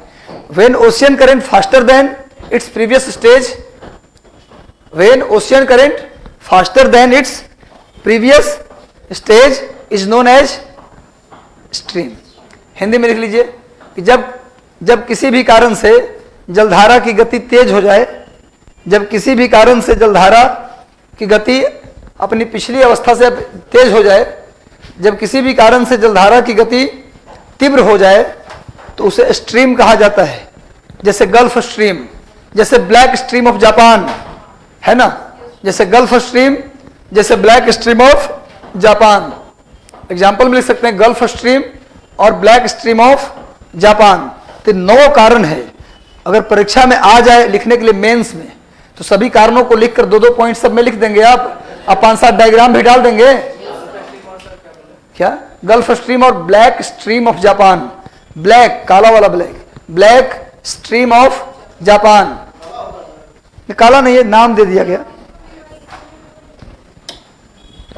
देखिए अभी मैंने आपको क्या कही, तो जलधारा चलने का कारण हो गया, कारण कंप्लीट हो गया।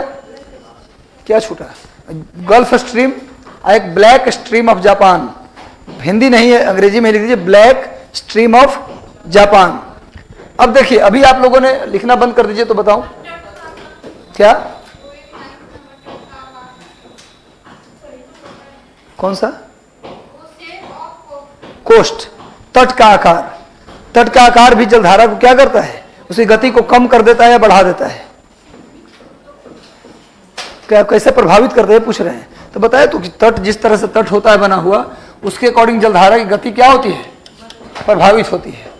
तट भी क्या करता है, मान लीजिए अमेरिका का तट है तो जलधारा के चलने में तट भी क्या करती है, रोल प्ले करती है, उसकी स्पीड को बढ़ाती है या घटाती है। क्लियर है? अब समझिए, ये तो कारण हो गया ना जलधारा चलने के 9 कारण समझ में आ गया सबको। नए बच्चों को भी समझ में आ गया कि कुछ ऐसा रहा जो कि एकदम सर मैनेज कर ली, सर हाँ समझ में आ गया, ऐसा तो रहा नहीं ना। चलिए अब समझिए बात आप लोग, क्या तट का आकार हिंदी में बोलते हैं इसको, तो बताया तो अभी आप लोग। अब क्या पढ़ना है भाई, देखो अभी बताया आपको कि हर एक महासागर के बीचों बीच से क्या गुजरती है, विषुवत रेखा। हर एक महासागर के बीचों बीच से क्या गुजरती है, विषुवत रेखा, विषुवत रेखा। और दाहिने हाथ की तरफ होता है पूरब और बाएं हाथ की तरफ क्या होता है, पश्चिम। मैंने कहा कि धरती घूमती है पश्चिम से पूरब, तो जलधारा की शुरुआत किधर से होगी, पूरब से पश्चिम। सिर्फ ऊपर में ही नहीं बल्कि नीचे में भी विषुवत रेखा से जलधारा शुरू होगी पूरब से पश्चिम। तो जो ऊपर वाली जलधारा है वो ऊपर की तरफ मूव करेगी, ऊपर की तरफ मूव करेगी, और जो नीचे वाली जलधारा है वो नीचे की तरफ मूव करेगी, वो नीचे की तरफ मूव करेगी। क्लियर है?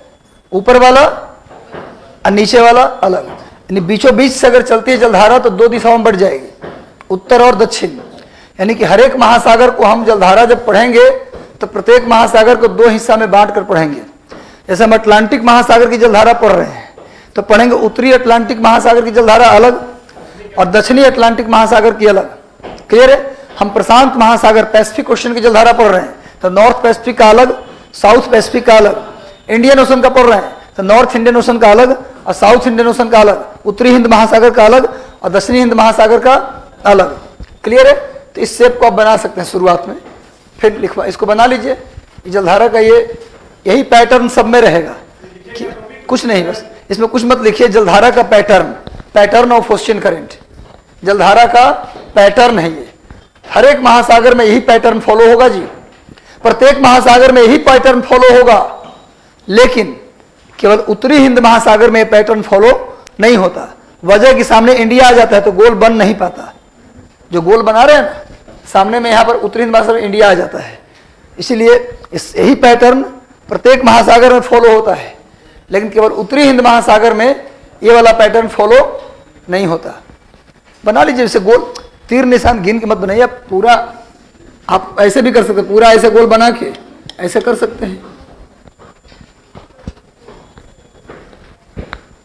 बन गया? इसमें कितना टाइम लगेगा? जिनका बन गया वो लिख लें, उत्तरी अटलांटिक महासागर की जलधारा, हेडिंग डाल दीजिए नॉर्थ अटलांटिक ओशियन करंट। जिनका यह जलधारा का पैटर्न है, ये जलधारा का पैटर्न, ये पैटर्न हर एक महासागर में फॉलो होता है, केवल उत्तरी हिंद महासागर को छोड़कर। उत्तरी हिंद महासागर में फॉलो नहीं करता, बाकी सारे महासागर में पैटर्न फॉलो करता है। हो गया क्या? जलधारा का पैटर्न है ये। देखिए उत्तरी अटलांटिक महासागर की जलधारा, हेडिंग डाल दीजिए उत्तरी अटलांटिक महासागर की जलधारा। लिखिए, यहां पर मत दीजिए, ये लाइन यहां डाल दीजिए, नीचे डालिए। इस उत्तरी हिंद महासागर को छोड़कर, आप लोग इतना कंफ्यूज कैसे हैं? उत्तरी हिंद महासागर को छोड़कर लिख लीजिए, ये पैटर्न उत्तरी हिंद महासागर को छोड़कर सभी महासागर में फॉलो करता है, केवल उत्तरी हिंद महासागर में पैटर्न फॉलो नहीं करता। क्लियर है?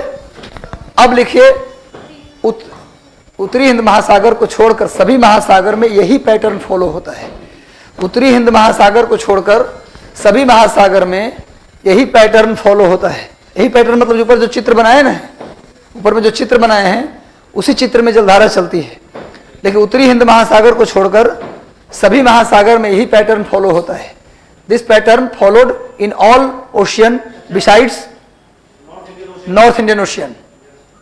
This pattern follow in all ocean beside north Indian ocean. यानी उत्तरी हिंद महासागर को छोड़कर सभी महासागर में यही पैटर्न फॉलो करता है। उत्तरी हिंद महासागर को छोड़कर सभी महासागर में यही पैटर्न फॉलो करता है। हो गया ना? अब हम लोग जलधारा की शुरुआत अब करने जा रहे हैं। अभी तक तो जलधारा चलने का कारण था, अब हम लोग शुरुआत करने जा रहे हैं। तुमने क्या कहा कि प्रत्येक महासागर में जलधारा को पढ़ेंगे बांट कर दो भागों में, उत्तरी अटलांटिक महासागर, दक्षिणी अटलांटिक महासागर, उत्तरी हिंद महासागर, दक्षिणी हिंद महासागर, उत्तरी प्रशांत महासागर, दक्षिणी प्रशांत महासागर। तो सबसे पहले हम पढ़ेंगे उत्तरी अटलांटिक महासागर। तो हेडिंग डाल दीजिए अब नीचे आकर के उत्तरी अटलांटिक महासागर की जलधारा। हेडिंग डाल दीजिए, दूसरा पन्ना में आ जाइए, इस पेज में आ जाइए। अब लिखिए, हेडिंग डालिए उत्तरी अटलांटिक महासागर की जलधारा। पता नहीं इतना कंफ्यूजन क्यों है? उत्तरी अटलांटिक महासागर की जलधारा, कोई कंफ्यूजन भी है क्या इसमें? वो तो एक सिंपल पैटर्न बता दिया, इस पैटर्न में हर महासागर में चलेगी जलधारा। अब हम लोग क्या शुरू करने जा रहे हैं? उत्तरी अटलांटिक महासागर की जलधारा। आप लोग थोड़ा बनाइएगा मैप, लेकिन पहले मत बनाइए, पहले मुझे बना लेने दीजिए, नहीं तो फिर बाद में कॉपी आपका प्रॉब्लम हो जाएगा।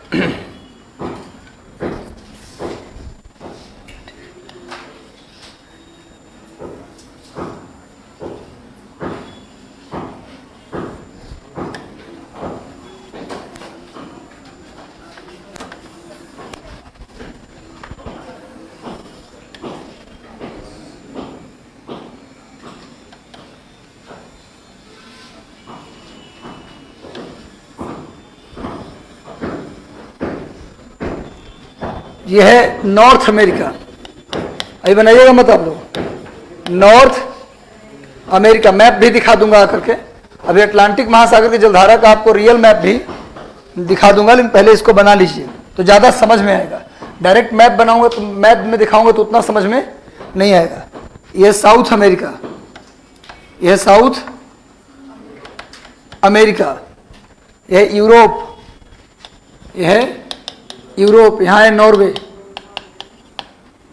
नॉर्वे, यह भूमध्य सागर, मेडिटेरेनियन सी, भूमध्य सागर, मेडिटेरेनियन सी, मेडिटेरेनियन सी, क्लियर है। और यह अफ्रीका, यह है अफ्रीका, ठीक है। अभी बनाइएगा मत आप लोग। ये जलधारा है,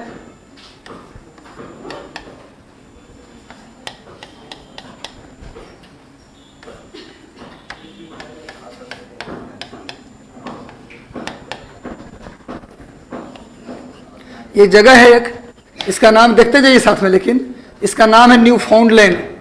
इसका नाम क्या है? न्यू फाउंडलैंड। इस जगह का नाम क्या है? न्यू फाउंडलैंड। यहाँ पर एक जगह है जिसका नाम है ग्रीनलैंड। ग्रीनलैंड, जीएल लिख दिया, यानी ग्रीनलैंड। एक जलधारा यहाँ से आती है ग्रीनलैंड की तरफ से भी, और आगे में यहाँ पर है आइसलैंड। यहाँ पर है आइसलैंड। ये जलधारा ऊपर से आ रही है।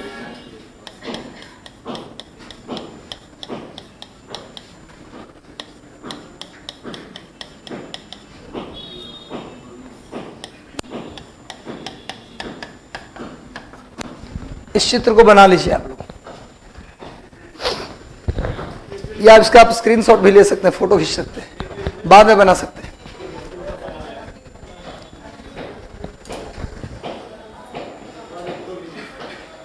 बनाइए। टाइम कितना हो गया?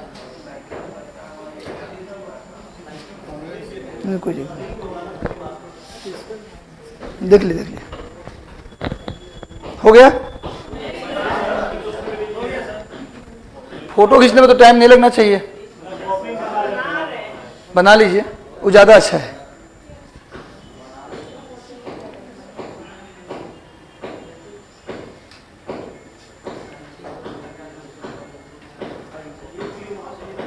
फोटो खींच लिए।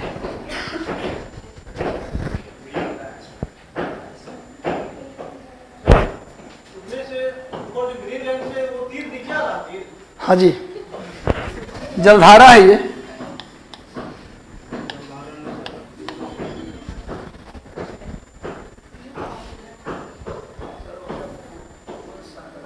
भूमध्य सागर, ये भूमध्य सागर है, मेडिटेरेनियन सी है। भूमध्य सागर, ये नीचे वाला महादेश अफ्रीका महादेश है, ऊपर में यूरोप है।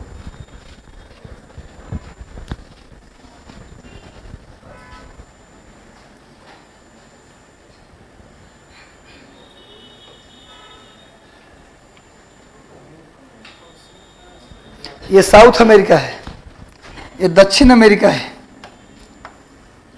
ये दक्षिण अमेरिका है, ये दक्षिण अमेरिका है, ये उत्तर अमेरिका है, ये उत्तर अमेरिका है।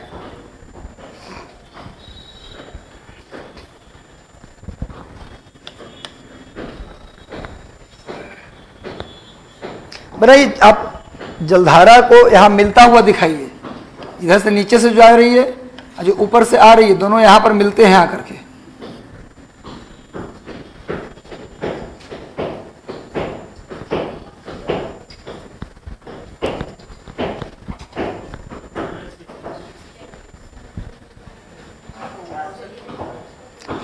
सब बताएंगे, फोटो बना लीजिए। सब आपको समझ में आ गया है।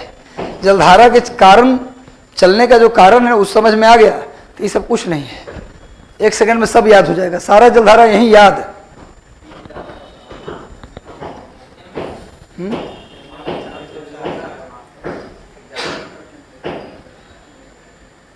क्या बोलिए बोलिए, बताएंगे।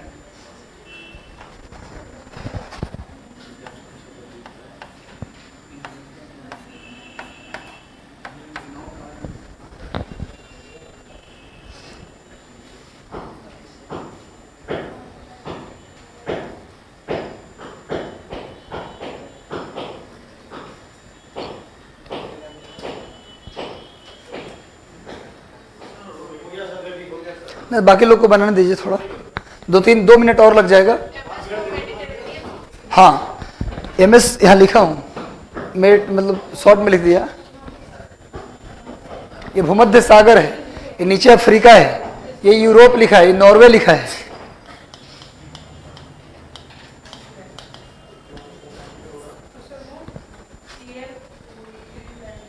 GL माने ग्रीनलैंड, दुनिया का सबसे बड़ा द्वीप है। विश्व का सबसे बड़ा आइलैंड ग्रीनलैंड, किसके कब्जे में? डेनमार्क। अगर भूगोल के हिसाब से देखें तो अमेरिका का हिस्सा है, लेकिन राजनीति पॉलिटिक्स के हिसाब से देखें, पॉलिटिकल कब्जा किसका है? तो डेनमार्क का, ग्रीनलैंड पर। लेकिन ज्योग्राफिकली ये किसका हिस्सा है? नॉर्थ अमेरिका का। ज्योग्राफिकली किसका हिस्सा है? किस महादेश का? नॉर्थ अमेरिका का। आप पॉलिटिकली यूरोप का हिस्सा है। पॉलिटिकली किसका हिस्सा है और ज्योग्राफिकली किसका हिस्सा है? अमेरिका का। फोटो बन गया सबका? क्या? ये NFL का मतलब न्यू फाउंड लैंड। NFL का मतलब न्यू फाउंड लैंड। NFL का मतलब न्यू फाउंड लैंड। NFL का मतलब न्यू फाउंड लैंड। देख लेता हूँ कुछ हालत पीछे का बन भी रहा है या नहीं बन रहा है। बन तो गया, आप लोग तो हमसे ही बढ़िया बनाए।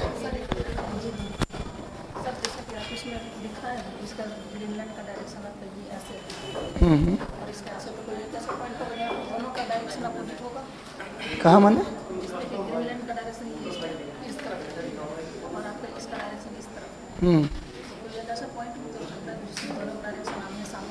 आंसर होगा नहीं, मिल रहा है तीनों आकर के बता रहे हैं। हो गया, बन गया चित्र सबका। अब देखिए, मैंने पढ़ाया था आपको कि हर एक महासागर में जलधारा की शुरुआत कहां से होती है? विषुवत रेखा से होती है। क्यों? क्योंकि यहां पर 3 कारण है। एक कारण तो धरती का रोटेशन है, दूसरा है वर्षा अधिक हो रही है, एक और कारण है, सुन लो, यहां पर एक हवा चलती है जिसका नाम है ट्रेड विंड। यहां पर एक हवा चलती है जिसका नाम है ट्रेड विंड। आपको बता दें, जो लोग नए हैं उनको भी बता दें कि पूरे दुनिया में 3 प्रकार के स्थायी पवन परमानेंट विंड चलते हैं, जिसका नाम trade wind, anti trade wind और पोलर विंड है। तो ट्रेड विंड चलती है 30 से 0 की ओर, अब पूरब से पश्चिम की ओर। ये 0 है तो 30 यहीं कहीं पर होगा, तो 30 से 0 की ओर एक हवा चलती है, अब पूरब से पश्चिम चलती है। तो जाहिर सी बात है, हवा भी क्या करेगी? पानी को, यानी जलधारा के पूरब से पश्चिम चलने के 2 कारण हो गए ना। एक धरती का रोटेशन है पश्चिम से पूरब, इसलिए वो पूरब से पश्चिम फेंका रही है। और दूसरा कारण क्या होगा? यहाँ पर एक हवा भी चल रही है पूरब से पश्चिम की ओर, 30 से 0 की ओर, पूरब से पश्चिम की ओर। यानी धारा पूरब से पश्चिम आने का कितने कारण हो गए? 2 कारण।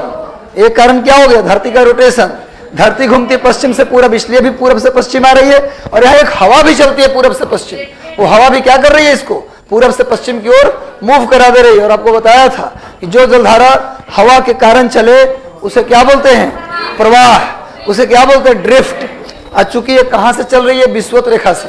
कहां से चल रही है? विषुवत रेखा से। तो नाम पर सुन लो, पहले लिखना मत। तो इसका नाम हम क्या देंगे? विषुवतीय जलधारा। इसका नाम क्या देंगे? विषुवतीय जलधारा। लेकिन क्या जलधारा बोलेंगे इसको? नहीं बोलेंगे। तो इसको क्या बोलेंगे? विषुवत रेखीय प्रवाह। अंग्रेजी में क्या बोलेंगे? Equatorial drift. अंग्रेजी में क्या बोलेंगे? अब एक बात बताओ कि ड्रिफ्ट केवल इसी महासागर में चलेगी क्या? नहीं, ये उत्तरी अटलांटिक में भी चलेगी, दक्षिणी अटलांटिक में भी चलेगी, उत्तरी हिंद महासागर में भी चलेगी, दक्षिणी हिंद महासागर में भी चलेगी, प्रशांत में जहां जहां विषुवत रेखा वहां चलेगी। इसका मतलब हर एक महासागर में जलधारा का नाम क्या देंगे? विषुवत रेखीय प्रवाह, इक्वेटोरियल ड्रिफ्ट। अंतर कैसे करिएगा? तो अंतर कुछ नहीं करना। अगर उत्तरी अटलांटिक में चल रही है तो उत्तरी अटलांटिक विषुवत रेखीय प्रवाह, दक्षिणी अटलांटिक में चल रही है तो दक्षिणी अटलांटिक विषुवतीय प्रवाह, हिंद महासागर में चल रही है तो उत्तरी हिंद महासागर विश्वतीय प्रवाह, प्रशांत में चल रही है तो उत्तरी प्रशांत महासागर विश्वतीय प्रवाह, अंग्रेजी में north Atlantic equatorial drift, south Atlantic equatorial drift, north Indian ocean equatorial drift, south Indian ocean equatorial drift, north Pacific ocean equatorial drift, south Pacific ocean equatorial drift, यानी इक्वेटर पर जहां जहां जलधारा चलेगी, अब नाम याद करना पड़ेगा, नहीं याद हो गया।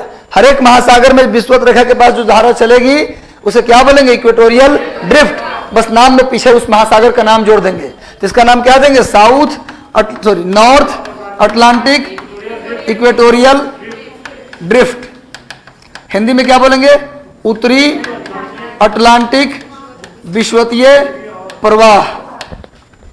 क्लियर है? ये कैसी होगी, गर्म होगी। इक्वेटर से मैंने एक चीज और बता दूं, थोड़ा सा और तब आगे बढ़ेंगे। जो भी पानी, जो भी जलधारा इक्वेटर से पोल की ओर जाएगी, ध्यान रखिए, सुन लीजिए ध्यान से। आप लोग सभी जानते हैं, इसको लिखने से पहले सुन लीजिए, आप सभी जानते हैं कि इक्वेटर पर सबसे ज्यादा गर्मी होती है।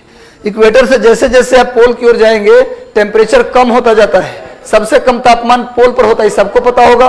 ध्रुव पर सब, उत्तरी ध्रुव दक्षिणी ध्रुव बड़ी ठंडा होता है, सबको पता होगा। तो जैसे जैसे इक्वेटर से पोल की ओर जाएंगे ठंडी बढ़ता जाएगा। चाहे आप इक्वेटर से नॉर्थ पोल जाइए, चाहे इक्वेटर से आप साउथ पोल जाइए, तो जो जलधारा इक्वेटर से पोल की ओर जाएगी, इसका मतलब जहां जा रही है उसके तुलना में कैसी होगी, गर्म होगी। जहां जा रही है, ये जहां जा रही है उसके तुलना में कैसी है, ये गर्म है, इसलिए गर्म जलधारा। अब जैसे मान लीजिए ये जलधारा की बात करता हूं, तो कहां जा रही है, पोल की ओर। तब ये तो बहुत ऊपर आ गई, इस पानी को ठंडा हो जाना चाहिए, बिल्कुल ठंडा हो भी जाएगी, लेकिन ये जहां जा रही है उसके तुलना में गर्म है, ऊपर इससे ज्यादा ठंडा है। समझ में आ रहा है बात? तो गर्म जलधारा ठंडी जलधारा कैसे डिसाइड करेंगे? अगर जलधारा का मुंह इक्वेटर से पोल की ओर है तो सब गर्म होगी, और उसका मुंह पोल से इक्वेटर की ओर है, जो पोल की तरफ से आ रही है वो क्या होगी, जहां से आ रही है वो ज्यादा ठंड इलाका है, जिधर जा रही है उसके तुलना में गर्म इलाका है। तो वो जो जहां जिस पानी की ओर आ रही है वो पानी ज्यादा गर्म है, और जिस पानी से आ रही है वो पानी ठंडी है। तो कैसी होगी, कोल्ड करंट। अब उत्तर से दक्षिण मत रटिए, मान लीजिए कोई दक्षिणी अटलांटिक वहां से जलधारा आ रही है, तो ये पोल की ओर जा रही थी, क्या होगी, गर्म, और जो पोल से इक्वेटर की ओर आएगी वो क्या होगी, ठंडी। एकदम क्लियर हो गया ना? अब ठंडी गर्म जलधारा आप डिसाइड कर लेंगे, ये कौन जलधारा ठंडी, कौन जलधारा गर्म।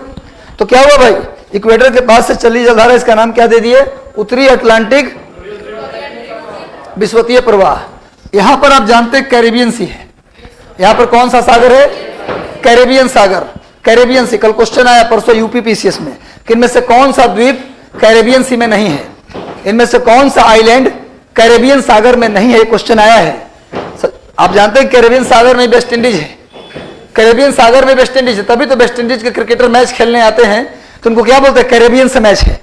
मैच किससे भैया, कैरेबियन कंट्री से मैच है। तो कैरेबियन सी है यहाँ पर, अटलांटिक महासागर का एक सागर है जिसका नाम है कैरेबियन सागर। वहां से जो जलधारा जाएगी उसका नाम देंगे कैरेबियन करंट। क्या नाम देंगे, कैरेबियन जलधारा। एक ही भाषा में लिखेंगे, जगह कम है। कैरेबियन नाम तो नाम है, नाम तो हिंदी अंग्रेजी दोनों में सेम होगा। कैरेबियन जलधारा, ये भी कैसी होगी, कैसी होगी भाई, वार्म या कोल्ड। अब रटने की जरूरत है किसी को, तो कैसी होगी भैया, ये भी गर्म होगी यानी वार्म होगी। क्लियर है? अब सुन लीजिए यहां पर एक चीज, ये जो जलधारा आप देख रहे हैं ये भी कैरेबियन सी ही है। कौन सा सागर है ये पूरा कैरेबियन सी है। और यहां पर जो गड्ढा देख रहे हैं आप इतना दूर, ये है गल्फ ऑफ मैक्सिको। ये कौन सा है भैया, मैक्सिको की खाड़ी है, ये गल्फ ऑफ मैक्सिको है, ये भी कैरेबियन सी है। इधर यहाँ पर जितने भी द्वीप हैं, जितने भी आइलैंड हैं, उसमें वेस्ट इंडीज है, क्यूबा है, जमैका है, डोमिनिकन रिपब्लिक है, कई सारे द्वीप यहाँ पर हैं, कई सारे आइलैंड्स हैं। तो जो आइलैंड्स यहाँ पर हैं, ये सारे आइलैंड्स के जो ग्रुप है उसे बोला जाता है एटलीज आइलैंड ग्रुप। क्या बोला जाता है, एटलीज आइलैंड ग्रुप। जैसे अंडमान निकोबार द्वीप समूह है तो उसमें क्या एक द्वीप है, कई द्वीप हैं। लक्षद्वीप है तो एक द्वीप है, कई द्वीप है। किल्तन द्वीप तो वितरण द्वीप तो कई द्वीप वहां पर है। तो उसी तरह कई द्वीप है, लेकिन मिलाकर सबको क्या बोल देते हैं, लक्षद्वीप समूह, अंडमान निकोबार द्वीप समूह, Andaman Nicobar island group, Lakshadweep island group. उसी तरह से यहाँ पर एक ग्रुप है आइलैंड का जिसका नाम है एटलीज आइलैंड ग्रुप। उसी में वेस्ट इंडीज है, क्यूबा है, जमैका है, डोमिनिकन रिपब्लिक है, सारे देश उसी में है।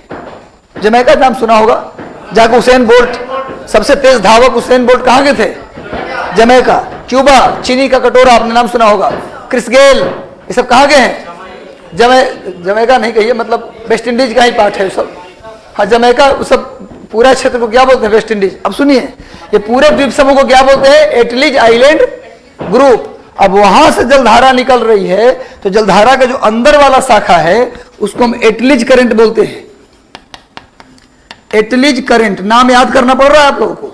अगर आपको पता है कि यहाँ एटलीज आइलैंड ग्रुप है, यहाँ कैरेबियन सागर है, तो जलधारा के नाम रटना पड़ेगा। तो क्या बोलेंगे इसको? एटलीज करंट। हाँ बोलो। हाँ, हैती भी आता है, बिल्कुल हैती भी आता है। हम कुछ आइलैंड का नाम ले रहे थे। हैती इसी में आता है। हो गया। एटलीज आइलैंड ग्रुप है। यहां पर हमारे पास जगह कम इसलिए छोटा लिखा हुआ, आप लिख लीजिए एटलीज करंट। एटलीज करंट, एटलीज जलधारा, एटलीज जलधारा, एटलीज करंट।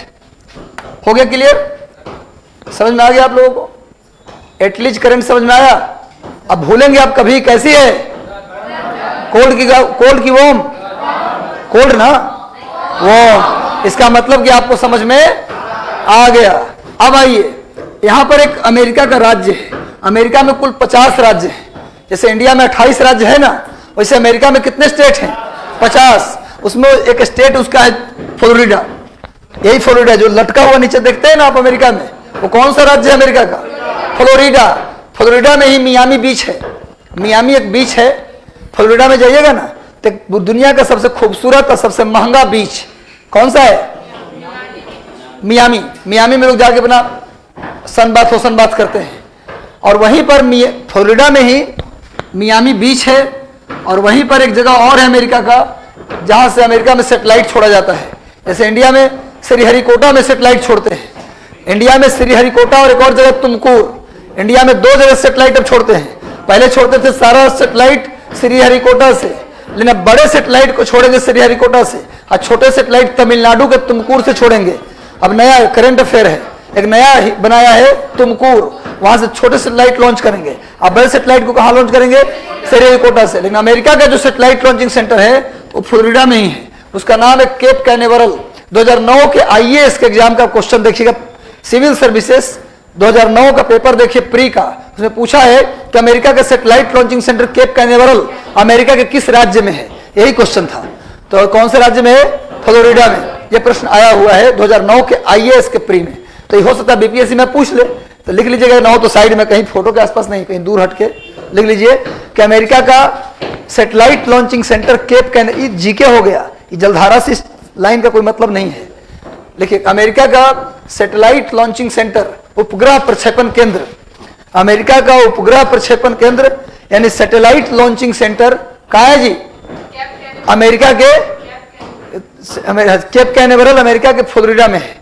अमेरिका के फ्लोरिडा राज्य में Cape Canaveral, Cape Canaveral America का satellite launching center Cape Canaveral America के फ्लोरिडा राज्य में है।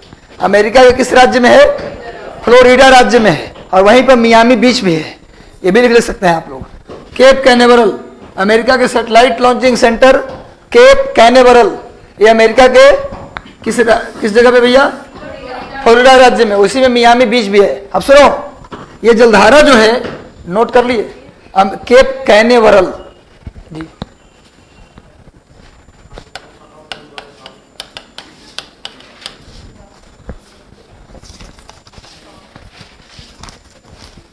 ठीक है, अमेरिका के satellite launching center Cape Canaveral, ये अमेरिका के फ्लोरिडा में है। अब जलधारा कहां से निकल रही है? फ्लोरिडा के पास से। तो वहां के लोग भी इसका कुछ नाम दे देंगे, फ्लोरिडा करंट। तो जो जलधारा निकल रही फ्लोरिडा के पास से, उसका नाम क्या दिया जाएगा? मैंने जस्ट यहां वाली जलधारा है, उसका नाम दिया जाएगा फ्लोरिडा करंट। फ्लोरिडा करंट क्या नाम दिया जाएगा? फ्लोरिडा जलधारा। बस कहां तक? केवल फ्लोरिडा के आसपास। इस जलधारा को फ्लोरिडा के आसपास केवल क्या बोलेंगे? केवल फ्लोरिडा, कोना पर, कोन पर केवल बोलेंगे फ्लोरिडा करंट। समझ आ रहा है बात? समझ में आया आप लोगों को? तो कितना जलधारा समझ गए? 4, एक इक्वेटोरियल करंट, फिर कैरेबियन करंट, और उसी में एटलीज आइलैंड ग्रुप है, इसीलिए उसका नाम है एटलीज करंट। ये सब गर्म। ये भी कैसा होगा?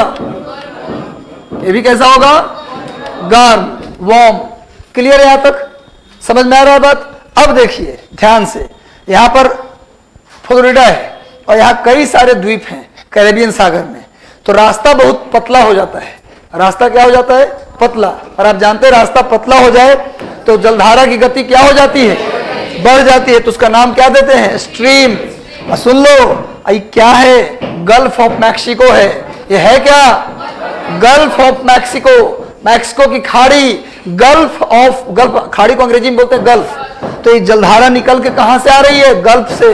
कहां से आ रही है? गल्फ से। और स्पीड तेज हो जा रहा है, तो नाम पड़ गया गल्फ स्ट्रीम। रटने की जरूरत पड़ रहा है भाई?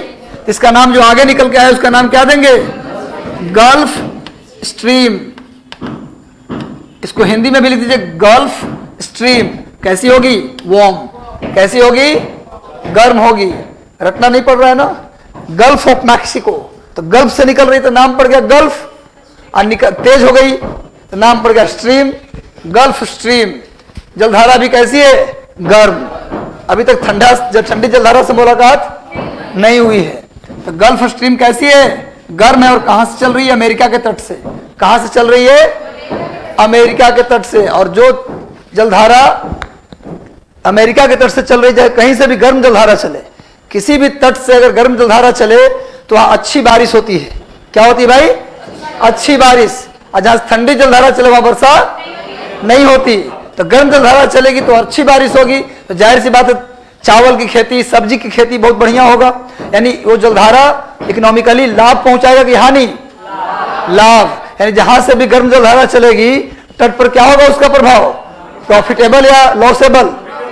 प्रॉफिटेबल होगा। यानी कि वो जलधारा तट पे, यानी कि अमेरिका में यहाँ पर अपलेशियन पर्वत है। अपलेशियन पर्वत के पूरब में अपलेशियन पर्वत से निकलने वाली कई नदियां अटलांटिक महासागर में गिरती हैं, जिससे उपजाऊ मिट्टी का भी विस्तार हो जाता है। इस जलधारा के कारण अच्छी बारिश हो जाती है, जिससे वहां सब्जी और चावल की अच्छी खेती होती है। इतना सब्जी हो जाता है कि Washington DC, Boston, New York, Chicago में खपत नहीं हो पाता, तो लोग ट्रक में लाद लाद करके ले जाते हैं कैलिफोर्निया, वहां क्या बोलते हैं, लॉस एंजलिस, सैन फ्रांसिस्को में। इसीलिए इस फार्मिंग का नाम पड़ गया ट्रक फार्मिंग। क्या नाम पड़ गया? Truck farming. यहां पर क्या होता है जी? ट्रक फार्मिंग होता है। क्लियर है? यानी वर्षा खूब होती है, फायदा होता है। अब देखिए, अब हमने बोला है कि पोलर रीजन में बर्फ पिघलता है, ग्लेशियर पिघलकर मिलते हैं तो पानी वहां ज्यादा हो जाता है, तो जलधारा की शुरुआत वहां से भी होगी। तो पश्चिमी ग्रीनलैंड से भी होगी और पूर्वी ग्रीनलैंड से होगी। इधर भी बर्फ पिघलेगा, सब तरफ पर बर्फ पिघल रहा है, इधर से भी कुछ पानी आएगा, इधर से भी कुछ पानी। बर्फ के पिघलने से पानी बढ़ जाएगा तो ऊपर से पानी नीचे की ओर आएगा। चाहे पश्चिमी ग्रीनलैंड हो या पूर्वी ग्रीनलैंड हो, इन दोनों जलधारा कैसी होगी? ठंडी होगी। बोलेंगे पोल से इक्वेटर की तरफ जो आएगा वो नीचे की तुलना में ठंडी होगी। तो वेस्ट ग्रीनलैंड करंट, इसको ऐसे ईस्ट ग्रीनलैंड करंट बोलते हैं। आप चाहे तो लिख लेना, वैसे कोई जरूरत नहीं है। यहां पर आओगे ग्रीनलैंड के नीचे तो जाके मैप में आज देखना, वहां पर एक जगह है जिसका नाम है लैब्राडोर सी। यहां पर एक जगह है, जैसे यहाँ कैरेबियन सी था ना, वैसे ही यहाँ पर लैब्राडोर सागर है। ग्रीनलैंड के जस्ट नीचे आप देखिए महीन अक्षर में हर एक मैप में लिखा मिलेगा आपको लैब्राडोर सागर। तो चूंकि ये जलधारा कहाँ आ रही है? लैब्राडोर सागर में, इसलिए इस जलधारा का नाम पड़ गया लैब्राडोर करंट। लैब्राडोर डॉग का प्रजाति भी होता है, लैब्राडोर करंट नहीं जी, एक कुत्ते की प्रजाति भी है लैब्राडोर। हाँ हाँ बताएंगे, वही पहुंच रहे हैं, वहीं पहुंच रहे हैं। तो क्या हुआ भैया? लैब्राडोर करंट किसको बोले? पश्चिमी ग्रीनलैंड की धारा। अब पूर्वी ग्रीनलैंड की धारा मिलकर के क्या बनाती है? Labrador current. ये भी कैसी होगी? कोल्ड होगी, क्योंकि ऊपर से नीचे आ रही है। आप देख क्या रहे हो कि न्यू फाउंडलैंड के पास लैब्राडोर का कोल्ड करंट और गल्फ स्ट्रीम का वार्म करंट, क्या देख रहे हो? दोनों मिल रहे हैं। इधर गल्फ स्ट्रीम का वार्म और लैब्राडोर का कोल्ड, दोनों क्या हो रहे हैं? मिल रहे हैं। जहां मिलेंगे वहां पर सुन लो, जब गर्म जलधारा और ठंडी जलधारा मिल रही है, इसका मतलब यहाँ गर्म हवा और ठंडी हवा भी मिल रही है। ठंडी जलधारा के ऊपर की हवा ठंडी और गर्म जलधारा के नीचे की हवा, ऊपर की हवा गर्म। तो गर्म हवा ठंडी हवा से मिलती है तो भयानक कोहरा हो जाता है। क्या हो जाता है? कोहरा, फॉग हो जाता है, विजिबिलिटी जीरो हो जाती है। दृश्यता, कुछ दिखाई नहीं देता। ऐसे में जहाज चलेगा क्या? जहाज चलेगा, चलेंगे तो टकरा जाएंगे। आप जानते हैं टाइटैनिक, जो मूवी आई है टाइटैनिक, टाइटैनिक जहाज जो डूबा था वो कहां डूबा था? टाइटैनिक जहाज यहीं डूब गया था। टाइटैनिक जो जहाज था वो यहीं पर न्यूफाउंडलैंड के पास ही एक बहुत बड़ा आइस शेल्फ था, उससे टकरा गया था। वो रिकॉर्ड बनाने जा रहे थे, जो ड्राइवर थे उसके, पायलट जो उसके थे, वो रिकॉर्ड कायम करने वाले थे। इंग्लैंड से अमेरिका तक की दूरी सबसे जल्दी तय करना है, वो भी लग्जरियस जहाज में। पहली बार उस जहाज की यात्रा थी, वो भी पहला यात्रा ही रिकॉर्ड वाला बनाने जा रहे थे। उनको सूचना भी मिली कि बहुत बड़ा आइस शेल्फ आगे है, देख लीजिएगा, स्पीड को कम कर लीजिएगा। लेकिन सामने दिखा, लेकिन ब्रेक लग नहीं पाया, और नहीं लगा तो टकरा गया। टकराने से जहाज फट गया, पानी घुसा, जहाज समाधि ले लिया। ठीक है, तो वहां पर सर्दी इतना ज्यादा होता है कि आदमी का, ठीक है पानी तो घुसा होगा, लेकिन आम आदमी की हालत क्या हुआ होगा वहां, वो तो वहां के लोग जो डूबे होंगे उन्हीं को पता होगा। कुछ लोग तो ठंड से मर गए होंगे। तो भैया यहां पर भयानक कोहरा होता है, इसलिए जहाज साल के 9 महीने नहीं चलते। 9-10 महीने यहां जहाज नहीं चलते। कहां पर? जहां पर गर्म ठंडी जलधारा गल्फ स्ट्रीम और लैब्राडोर मिलते हैं, वहां साल के 9 महीने 10 महीने जहाज नहीं चलते। साल के 2 ही महीने जहाज चलते थे। इकोनॉमिकली लॉस होगा कि बेनिफिट? लॉस। अब समझ में आ रहा है? जलधारा का आर्थिक प्रभाव समझ में आ रहा है, जलधारा की इकोनॉमिक इफेक्ट समझ में आ रहा है। लॉस होगा, लेकिन जहां भी दुनिया में ठंडी गर्म जलधारा मिलती है, वहां समुद्र के अंदर भारी मात्रा में प्लैंकटन नाम का ऑर्गन पाया जाता है। और प्लैंकटन 2 प्रकार का, ऑर्गन प्लैंकटन और फाइटोप्लैंकटन। ऑर्गन प्लैंकटन मतलब जीव के रूप में, फाइटोप्लैंकटन मतलब पौधा के रूप में। तो यहाँ पर भारी मात्रा में दुनिया में वही ज्यादा प्लैंकटन मिलते हैं जहां ठंडी और गर्म जलधाराएं मिलती हैं। जहां कोल्ड और वार्म करंट मिलते हैं वहीं पर प्लैंकटन ज्यादा मिलता है। अब प्लैंकटन मछली का अच्छा भोजन होता है। प्लैंकटन मछली का अच्छा भोजन होता है। तो मछली, जहां पर मछली का भोजन मिलेगा वहां क्या मिलेंगी? मछलियां भी मिलेंगी। तो मछलियां ज्यादा मिलेंगी, यानी जहां पर मछलियां ज्यादा मिलती हैं उसे बैंक कहा जाता है। उसे क्या कहा जाता है? बैंक, मछली का बैंक है ना जी। यहां पर ग्रैंड बैंक है। कौन सा बैंक है यहाँ? Grand Bank, George Bank, Grand Bank, किलीमेरी बैंक, कैसलिस बैंक सब यही है। डॉगर बैंक खाली उत्तर सागर में है। क्लियर है? तो यहाँ पर ग्रैंड बैंक और जॉर्ज बैंक फेमस बैंक है। बात की बात है कि इस समझ आपका कुछ जो डाउट था क्लियर हो रहा है? अरे आपका डाउट क्लियर हुआ? हो जाएगा, आप बस पूरा सुनते जाइए, सब धीरे धीरे कर देंगे क्लियर। हो गया? तो यहां पर क्या है भैया? मछली मिलेंगी। देख, तो कोहरा के कारण जहाज नहीं चल रहा तो क्या हो गया? लॉस हुआ। लेकिन मछली मिलेगी तो क्या होगा? प्रॉफिट भी हुआ। यानी ठंडी गर्म जलधारा के मिलने से वहां लॉस भी हो रहा है और प्रॉफिट भी हो रहा है। क्लियर है? लिख लीजिए, न्यूफाउंडलैंड के पास ग्रैंड बैंक और जॉर्ज बैंक है। न्यूफाउंडलैंड के पास ग्रैंड बैंक और जॉर्ज बैंक है। ग्रैंड बैंक और जॉर्ज बैंक है। न्यूफाउंडलैंड के पास ग्रैंड बैंक और जॉर्ज बैंक है। जॉर्ज भाई, हाँ वही जॉर्ज। हो गया? न्यूफाउंडलैंड के पास ग्रैंड बैंक और, सुन के लिखिए ना, पड़ोसी से देख के लिखने का मतलब होता है कि आप स्मार्ट वर्क नहीं कर रहे हैं। आप मान चुके कि पड़ोसी हमसे ज्यादा पढ़ने में तेज है, इसका पहले सिलेक्शन होगा तब मेरा होगा, है ना भाई? ऐसे ऐसे करके जो लिखने का जो है ना, वो कहीं ना कहीं दिखाता है कि आप उतने स्मार्ट अभी तक नहीं हुए। आप सुन के लिखने की कोशिश कीजिए, वो ज्यादा स्मार्टनेस का प्रतीक है। क्या लिखा भैया आप लोगों ने? ग्रैंड बैंक और जॉर्ज बैंक है। कोई दिक्कत किसी को नहीं ना? अभी तकलीफ लग रहा हो इस बात से, लेकिन बाद में जब स्पीड में लिखना शुरू कर देंगे तो फिर आप ही को फायदा होगा। क्या? इधर डॉगर बैंक है उत्तर सागर में। उत्तर सागर में लिखिए डॉगर बैंक। नॉर्थ सी में कौन है? डॉगर बैंक। यूरोप के पास नीदरलैंड में जहां राइन नदी गिरती है, बताया था एक दिन, राइन नदी जहां गिरती है उसका नाम है नॉर्थ सी। नॉर्थ सी में कौन सा बैंक है? डॉगर बैंक। नॉर्थ सी, उत्तर सागर में कौन सा बैंक है मछली का? डॉगर बैंक। स्टेट बैंक मत लिख दीजिएगा, हो जाएगा पता। अब देखो यहां 3 ठो तीर का निशान लगा है। यहां पर कौन सी हवा चला रहे थे? ट्रेड विंड, याद है ना? यहां पर चलाते हैं एंटी ट्रेड विंड। 30 से 0 चलती है ट्रेड विंड और 30 से 60 चलती है एंटी ट्रेड विंड। इसी को बोलते हैं पछुआ पवन। पश्चिम से जो हवा आती है उसका नाम क्या देंगे? पछुआ। तो एंटी ट्रेड विंड है। अब एंटी ट्रेड विंड करेगी क्या? इस जल जो यहां पर जलधारा मिल रही है, ग्रीनलैंड की जलधारा और गल्फ स्ट्रीम जलधारा, उसको क्या मोड़ देती है? जिधर हवा जा रही है उधर की ओर मोड़ देती है, तो इसका नाम क्या देंगे? प्रवाह। इसका नाम क्या देंगे? ड्रिफ्ट। समझ में आ रहा है क्यों? क्योंकि हवा के चलने में, इसके चलने में हवा का मेन रोल है, तो इसका नाम देंगे ड्रिफ्ट। क्या नाम देंगे? केवल नॉर्थ अटलांटिक ड्रिफ्ट, या कहीं कहीं इसमें वेस्टर्ली ड्रिफ्ट भी लिखा रहता है। नॉर्थ अटलांटिक वेस्टर्ली ड्रिफ्ट, उत्तरी अटलांटिक पछुआ प्रवाह। हिंदी वाले क्या लिखेंगे यहाँ? उत्तरी अटलांटिक पछुआ प्रवाह। चूंकि कौन सी हवा है? पछुआ हवा। चूंकि पछुआ हवा के कारण चल रही है, तो उत्तरी अटलांटिक पछुआ प्रवाह, अंग्रेजी में north Atlantic westerly drift. North Atlantic westerly drift. अब बताओ ये गर्म होगी कि ठंडी? गर्म, क्योंकि इसका डायरेक्शन तो देखो, तो कैसी होगी? वार्म। कैसी होगी? गर्म। North Atlantic westerly drift, north Atlantic westerly drift, उत्तरी अटलांटिक पछुआ प्रवाह, इसका नाम देंगे। केवल यहां तक का।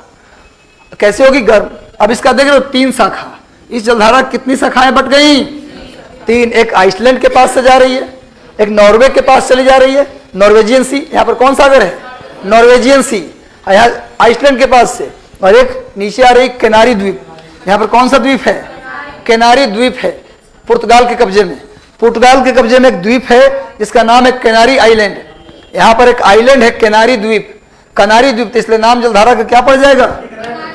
कनारी करंट या कैनारी करंट। कैनारी जलधारा कैसी होगी? कोल्ड या वार्म?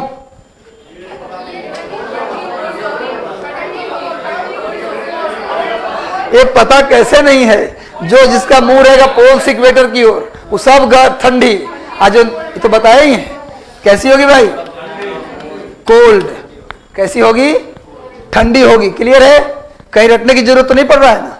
और जो आया आइसलैंड के पास से, उसका नाम देते इरमिंजर करंट, इरमिंजर जलधारा, इरमिंजर।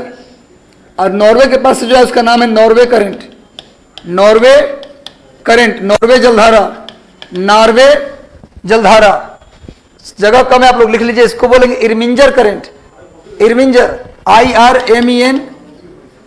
IRMINJDR, इरमिंजर current. क्या नाम देंगे इसका?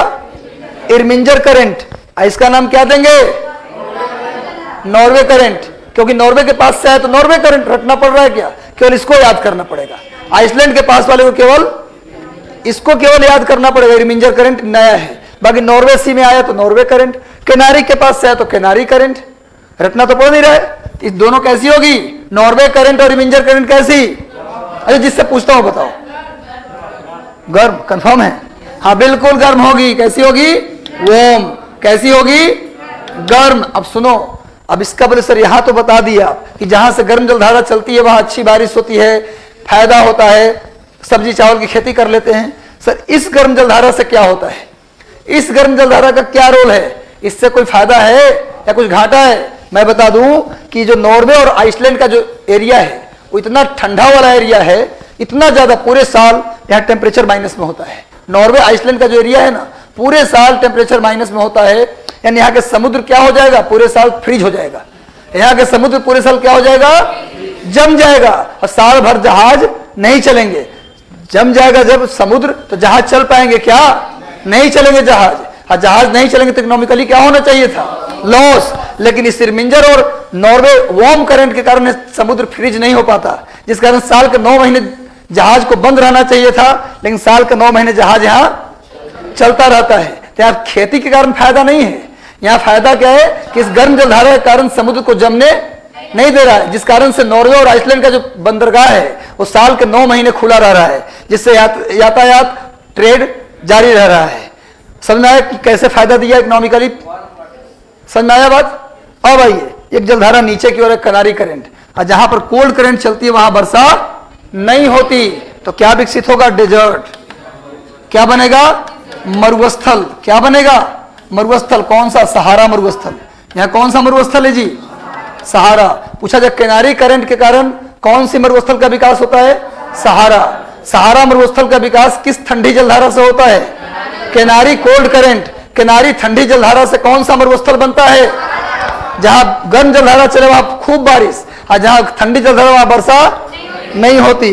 अब आइए, इसका कुछ भाग, इस पानी का कुछ भाग आ जाता है मेडिटेरियन सी में भी। इस पानी का कुछ हिस्सा कहाँ आ जाता है? मेडिटेरियन सी में, उसका नाम है रेनेल करंट, उसका नाम है रेनेल जलधारा, उसका नाम है रेनेल जलधारा। ये भी इसका डायरेक्शन भी देख रहे हैं आप, कैसी होगी, वार्म या कोल्ड? इसका डायरेक्शन कैसी होगी, वार्म। रेनल करंट, जो भूमध्य सागर में कुछ पानी आ गया तो क्या बोलते हैं उसको, रेनल जलधारा। और रेनल जलधारा कैसी होगी, वार्म। और फिर ये पानी इसमें आकर मिल गया, फिर ये पानी इस तरह से मिल गया। आप बोले, हाँ बोलिए। नहीं नहीं, हमने क्या कहा कि कोई जलधारा न तो अपने आप में कोल्ड है ना तो वार्म है, वो जिधर आ रही है उसके तुलना में कैसी है। अब ये जिधर जा रही है उसके तुलना में कैसी है।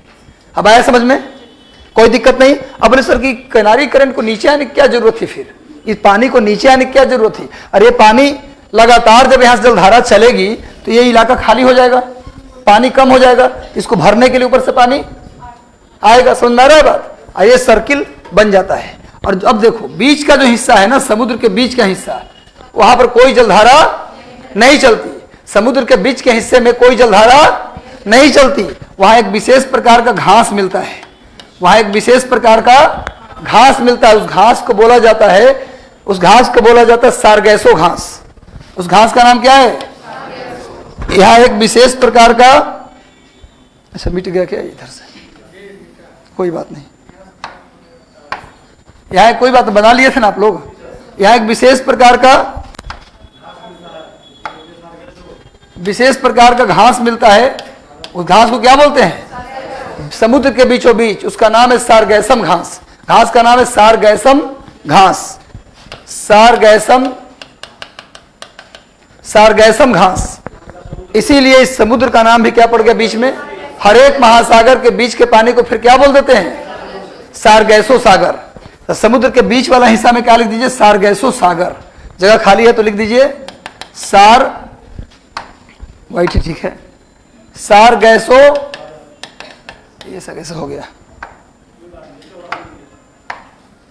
चलिए कोई बात नहीं। सारगैसो सागर, क्लियर है, समझ में आ गया आप लोगों को। सारगैसो सागर, सारगैसो सागर, बीच के पानी को अगर पूछा जाए कि सारगैसो सागर कहाँ मिलता है, समुद्र के बीचों बीच हर एक महासागर में। लेकिन अगर पूछ लिया जाए आपसे कहाँ मिलता है सारगैसो सागर, और ऑप्शन दे दे उत्तरी अटलांटिक, दक्षिणी अटलांटिक, उत्तरी प्रशांत, दक्षिणी प्रशांत, तो ज्यादा सही क्या होगा, उत्तरी अटलांटिक, क्योंकि ये घास स्पेशली वही मिलता है। वैसे अब पूरे समुद्र के बीच के हिस्सा को क्या बोला जाता है, सारगैसो सी। लेकिन सारगैसो सी कहाँ मिलेगा, अलग अलग करके पूछ ले तो ज्यादा सही क्या होगा, उत्तरी अटलांटिक महासागर, सारगैसम घास के कारण। एक प्रश्न आया था कि कौन सा ऐसा सागर है जिसका कोई तट नहीं होता, कौन सा ऐसा सागर है जिसका कोई तट नहीं होता, क्योंकि चारों तरफ से पानी है, बीच में सागर है, सारगैसो सागर। सारगैसो सी का कोई तट नहीं होता। तो ये उत्तरी अटलांटिक महासागर की जलधारा आर्थिक प्रभाव के साथ हमारा समाप्त हो गया। कैसा लगा क्लास आप लोगों को। तो इसी तरह से आगे जलधारा हम प्रोसीड करते रहेंगे। किसी प्रकार का डाउट होगा तो अगले क्लास में पूछ लीजिएगा। All the best, God bless you, आशीर्वाद, थैंक यू वेरी मच।